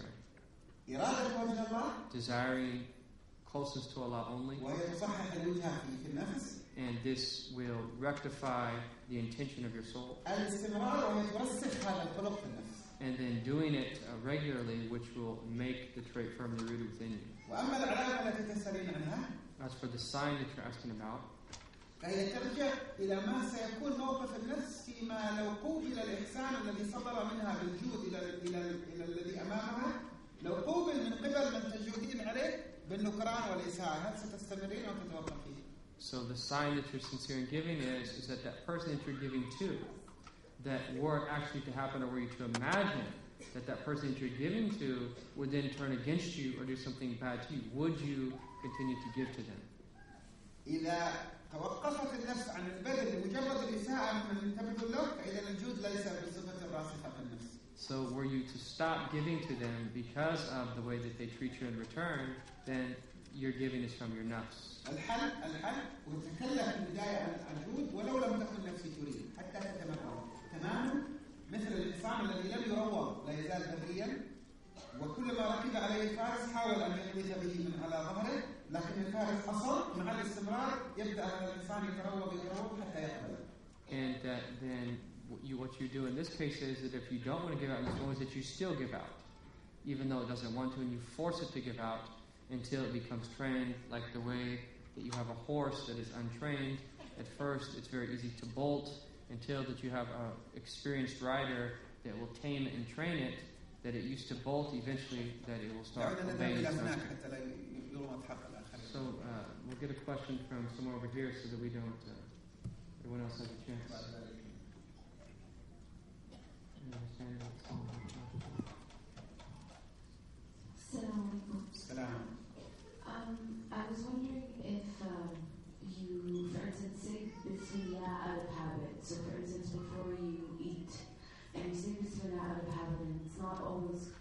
conscious, because it's out of routine, is it still considered a good intention? تسأل عن البسملة. إذا أنت بسملت يعني بحكم العادة وبدون حضور القلب يعني عن البسملة، هل هذا يعتبر من الخلق الحسن أو ما هي؟ وطبعا أقل من حال الحضور. So that he said that without doubt that saying without presence of mind is there's a higher state you could be in. ولكنه أفضل من عدم الذكر. But it's better at the same time than not saying the Bismillah. فهو خطوة تحتاج إلى تصحيح. So it's a step that needs to be rectified. حسنا أن تذكر بلسانك أو تذكرين بلسانك، ولكنك في حاجة إلى تكلف حضور القلب مع الله حتى يحضر. It's a good thing to remember Allah with your tongue, but the next step is to force your heart to be present when you say it. شكى أحدهم إلى الإمام الجنيد سيد الطائف رحمه الله تعالى بأنه يذكر الله بلسانه ولكن قلبه لا يوافق اللسان في الحضور.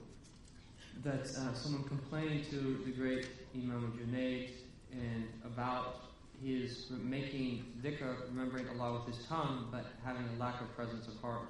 فأجاب بقوله احمد الله الذي زين جارحة من جوارحك بذكره. And he responded by saying, thank Allah who has adorned one of your limbs with his remembrance. ليس معنى هذا أنه يقره على البقاء بدون حضور. It's not, he doesn't mean by that he's saying just stay where you are and don't be present. لكنه يعطيه مفتاح الحضور. That Imam Junaid is giving that person the key to being present. وهو الشكر والعرفان والاعتراف بأنك يا رب أشكرك أنك رزقتني تحرك لساني، زينت لساني بذكرك، أسألك أن تزيدني من ذلك. والله يقول لئن شكرتم لأزيدنكم. And it's by being thankful and showing gratitude for what He's given you, just even remembering Him with your tongue. And Allah says in the Quran, and if you give thanks, that He will increase you. من غيره؟ تفضل. تفضل.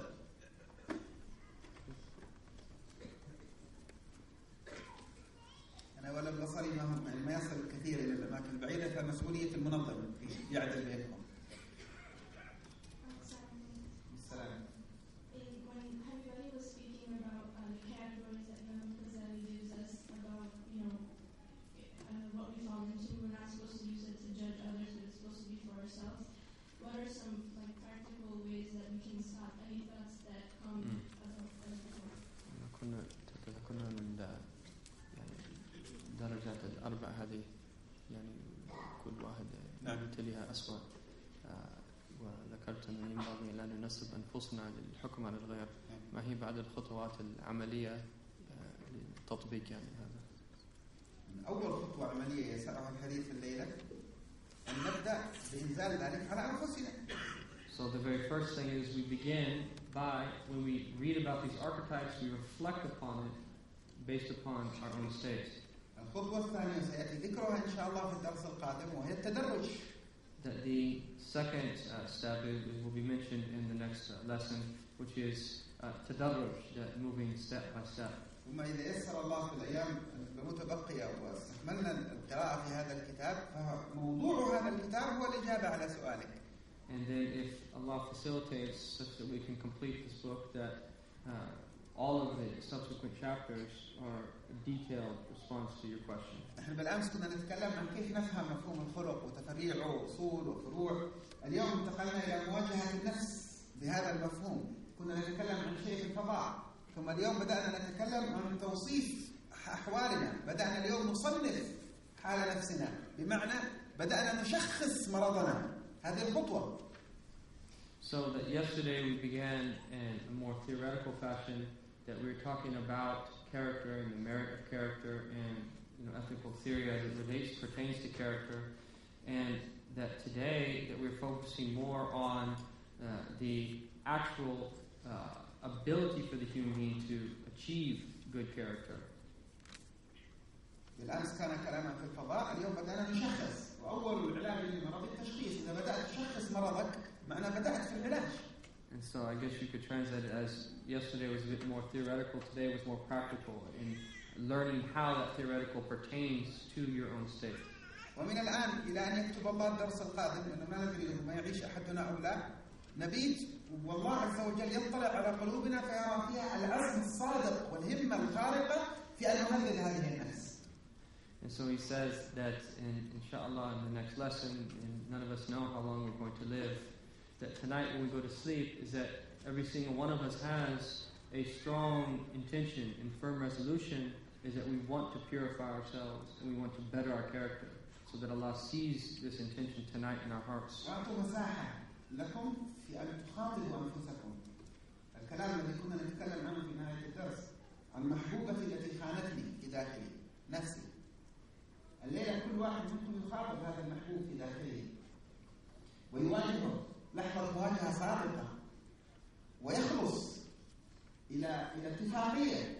أنا مبتلى بك يا نفس، لا أستطيع أن أحبك، النفس محبوبة لصاحبها، فهي غاضب منك. الليلة عيش الغضب من هذه النفس. And so he says that all of us have to take the time to live this meaning, that tonight, before we go to sleep, is that we give ourselves an opportunity to really think about these meanings.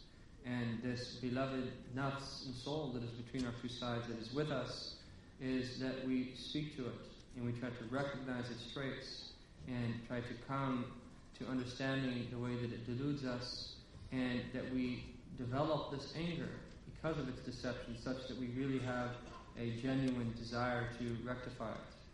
وأكثر ما يكون المحب المصدوم في من يحب بالخيانة محتاج إليه في لحظة الصدمة، أكثر ما يحتاج إليه المحب أن يشكر. And that someone's beloved, that in that moment where they recognize that they've been deceived, in that painful moment, that the greatest thing that they can do in that moment is complain. ولكن أصعب شيء أن ننفذ هذا الأمر الذي هو محتاج إليه.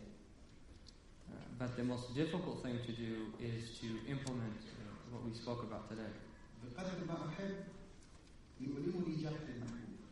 That to the extent that we love something will be to the extent that there's pain when that love is broken. وبقدر ما يؤلمني جرح المحبوب أحتاج أن أتحدث أن أشكر. And to the extent that we've been pained by our beloved, will be to the extent that we need to complain about it. وبقدر هذا الألم وبقدر هذه المحبة وبقدر شدة حاجتي إلى الشكوى يصعب علي أن أشكر. And that to the degree of this pain and the degree of the love and our absolute need of complaining for it is also directly related to the degree of difficulty in actually presenting the complaint. إلا إذا كان لي من هو أقرب إلي من المحبوب الذي خانني وأحب إلى قلبي منه. Unless that we have unless that there is something that's closer to us than this thing that's beloved to us, and that we have an ability to complain to. هل لديك من هو أحب إليك من نفسك؟ That is there anyone who's more beloved to you than your own self? هل لديك من هو أقرب إليك من نفسك؟ Is there someone who's closer to you than your own nafs? هل لديك من هو أصلح معك من نفسك؟ Is there one that will never let you down, whereas your nafs will? هل لديك من هو أرحم بك من نفسك؟ Is there one who is more merciful to you than your own self? اشكها الليلة. That present your complaints tonight to him. قل يا الله. And say, Ya Allah.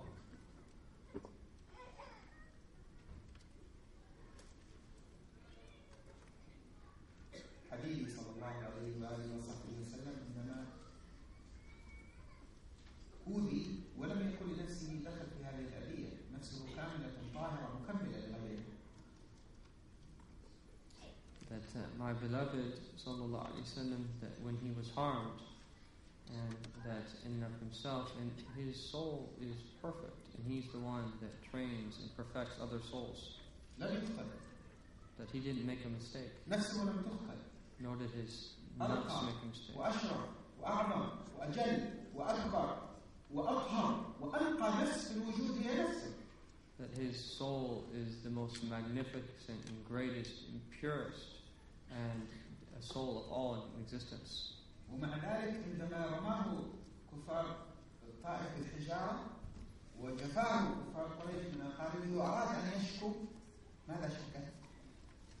And despite this, when the disbelievers of Ta'if threw rocks at him and that they said terrible insults towards him, that how did he direct his complaints?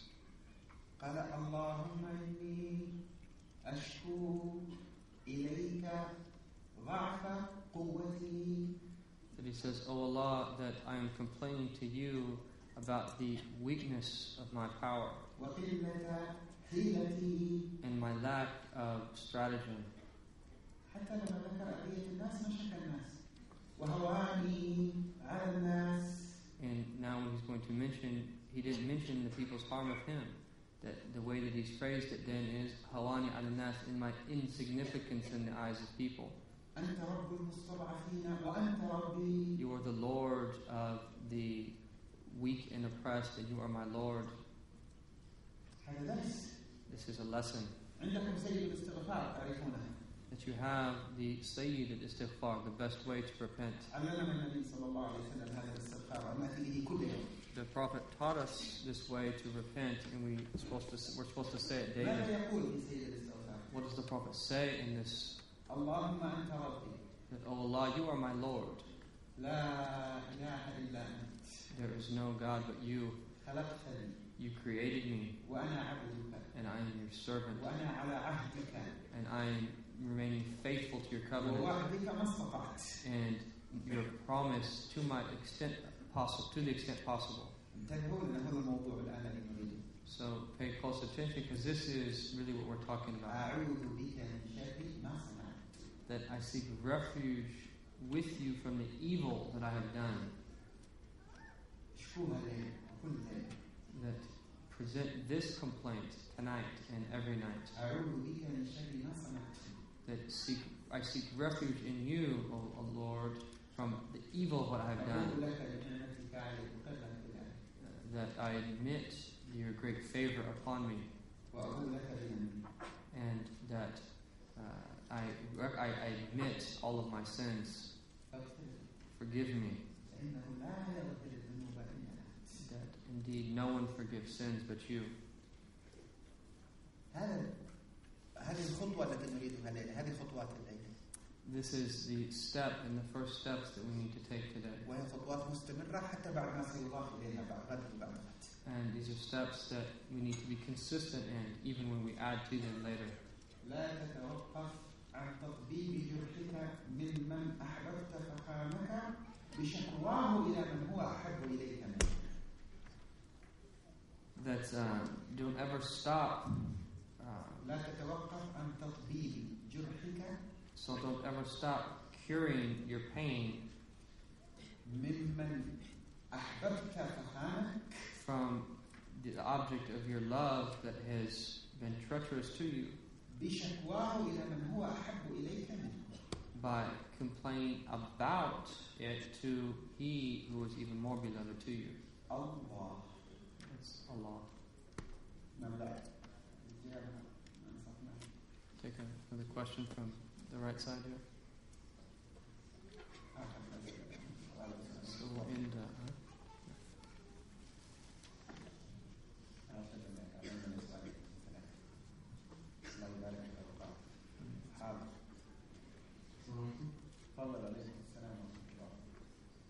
How does someone distinguish between innocence and arrogance, particularly in regards to adab? And how does someone stop judging people based on what they see of them?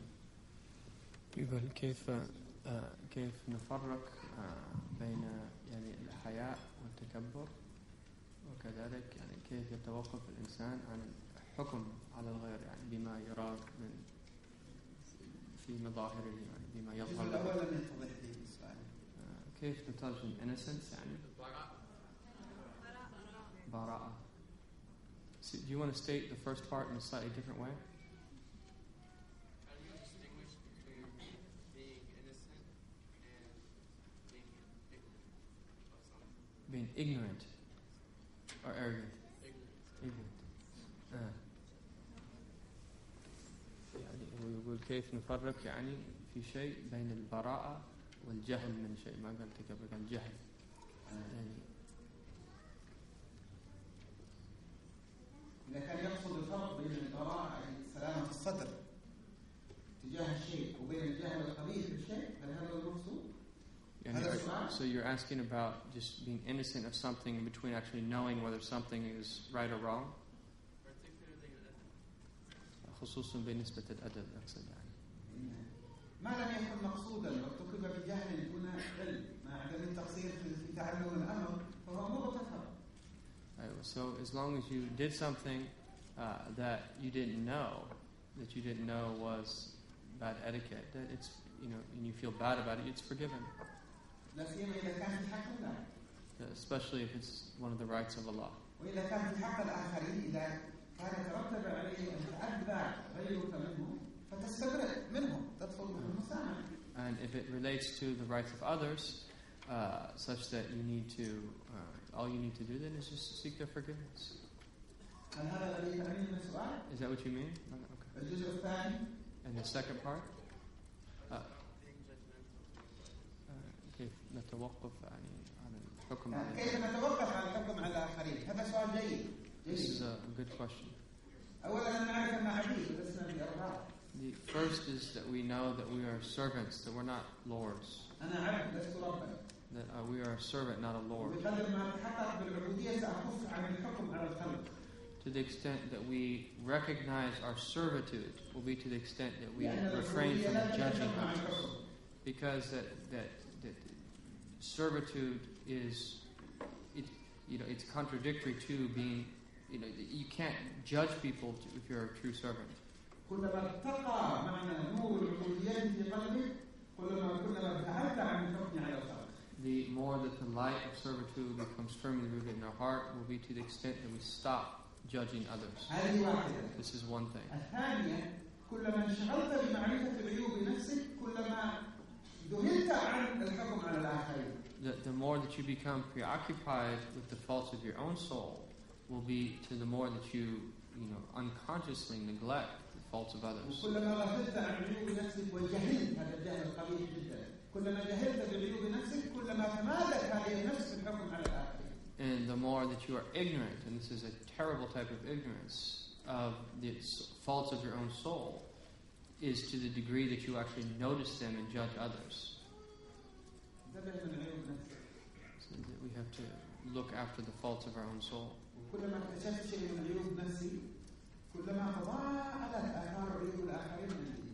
That the more that we come to know our own faults, the more is that the faults of others become insignificant in our eyes. Because the problem that we'll find is in our own internal house of the heart.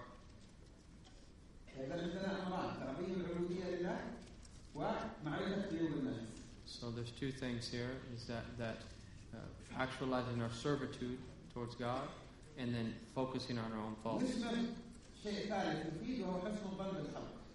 And this will give fruit to a third thing, which is it will lead to you having a good opinion of people. Even when you're absolutely certain that there's a mistake that someone else has made. Because that we've been commanded to differentiate between a mistake and the intention to do that mistake. That we can be certain that a particular act is a mistake.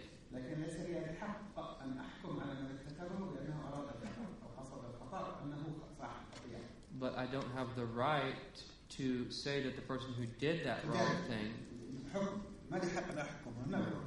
that we don't have the right to judge to say that that person that intentionally did that wrong act. That if we recognize this, that it becomes very easy.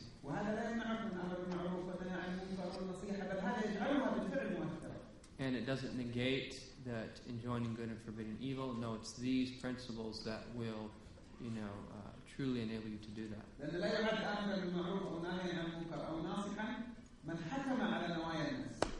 Because you can never truly to be considered from someone who's offering advice or enjoining the good and forbidding evil, that if you're trying to judge other people's intentions. وغالب نفور الناس وانخفاض المتدينين الذين ينصحون الناس ويأمرونهم بالخير ينهون بالمعروف ينهون عن المنكر ينصحونهم، غالب رفض الناس ليس بسوء في الناس لكن بسوء أحوالنا نحن عندما ننصح الناس. That the majority of people that get turned off by speeches and people lecturing and so forth are because of the states of those people speaking. Because of the states of we who speak. بقدر ما في بما يوجد في نفوسنا نحن من خلل عندما نحاول أن ننصح الناس بقدر ما يصعب على الناس تقبل نصيحتنا. So to the extent that we our own selves have faults in our own soul, there's a direct correlation between that and people's acceptance of what we're saying. المصيبة الأكبر إذا استمرت في الضحك علينا من أنفسنا وخداعنا صدقنا وقالت أنت نصحت لكنهم لا يحبون الناصحين وكأنك صرت النبي الذي قال لكنكم لا تحبون الناصحين. And that one of the gravest mistakes that we can make is that you advise other people and then you say to yourself that, oh, you gave advice, but they don't like people who give advice, as if you've made yourself like a prophet. إذا نصحت فلم يقبل منك النصح عود على نفسي نفس السوء لم تكوني مخلصة في النصيحة ربما أهملت أدب النصيحة ربما تحتاج إلى صدق أكثر. That if you advise someone and they don't accept your advice, that you go back to your own self and you rebuke it and say that maybe you weren't sincere in your advice and you relate it to yourself, not them. كان أحد مشايخ الدعوة في مصر اسمه الشيخ عبد المنعم عبد الله. One of the shuyukh of da'wah in Egypt, his name is Sheikh Abdul Mundim.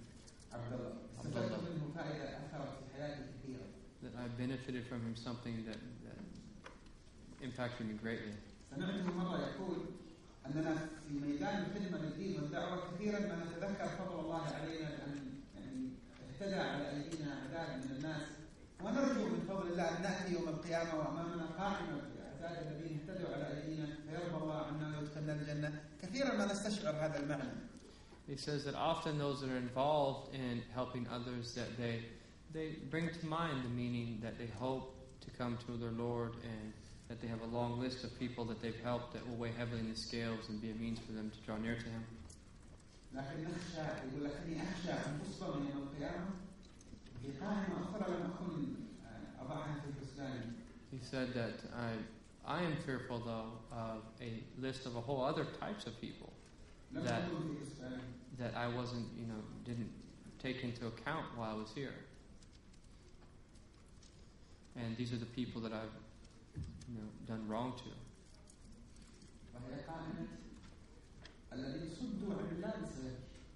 And these are people that I have barred from drawing near to Allah and turned away because of something that I've done.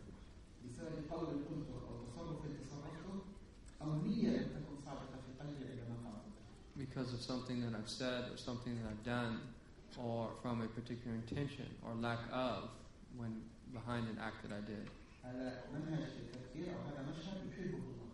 That this is a methodology and a way of thinking that is beloved to Allah.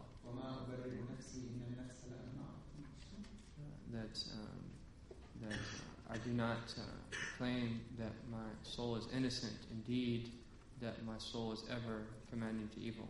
That we have an amazing religion. Our Lord is great. And our Prophet is great. His character traits are great.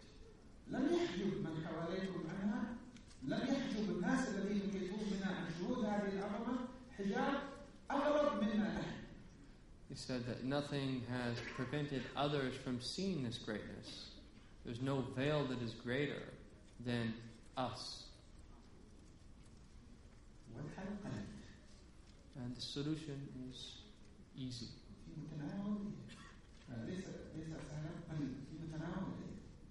That it's near, that you can grab it easily. Its beginning is that we recognize this.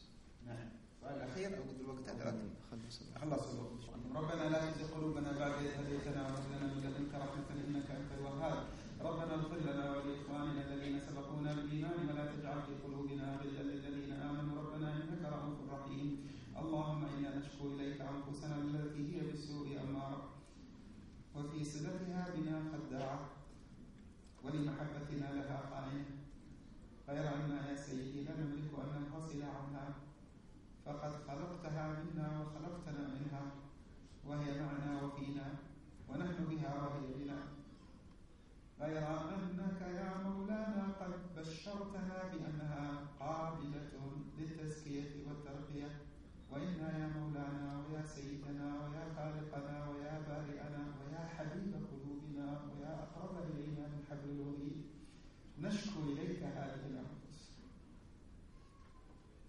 ونسألك بفضلك وإحسانك وجودك وامتنانك أن تنظر إليها بالعين الرحيمة. اللهم انظر إلى أنفسنا بعين الرحمة نظرة تصلح بها ما فسد وتطهر بها باطن الروح وظاهر الجسد، ولا تكلنا بعدها طرفة عين إليها ولا إلى أحد سواك يا فرد يا صمد. اللهم آت نفوسنا تقواها، اللهم آت نفوسنا تقواها، اللهم آت نفوسنا تقواها وزكها أنت خير من زكاها، أنت وليها ومولاها برحمتك يا أرحم الراحمين. واجعل آخر كلامنا في الدنيا لا إله إلا الله محمد رسول الله صلى الله عليه وآله وصحبه وسلم بحقائقها متحققين حسا ومعنى ظاهرا وباطنا برحمتك يا أرحم الراحمين. وصلى الله وسلم وبارك على أشرف الخلق وإمام أهل النفوس المزكاة ومزكيها سيدنا محمد وعلى آله وصحبه ومن سار على نهجه إلى يوم الدين. وآخر دعوانا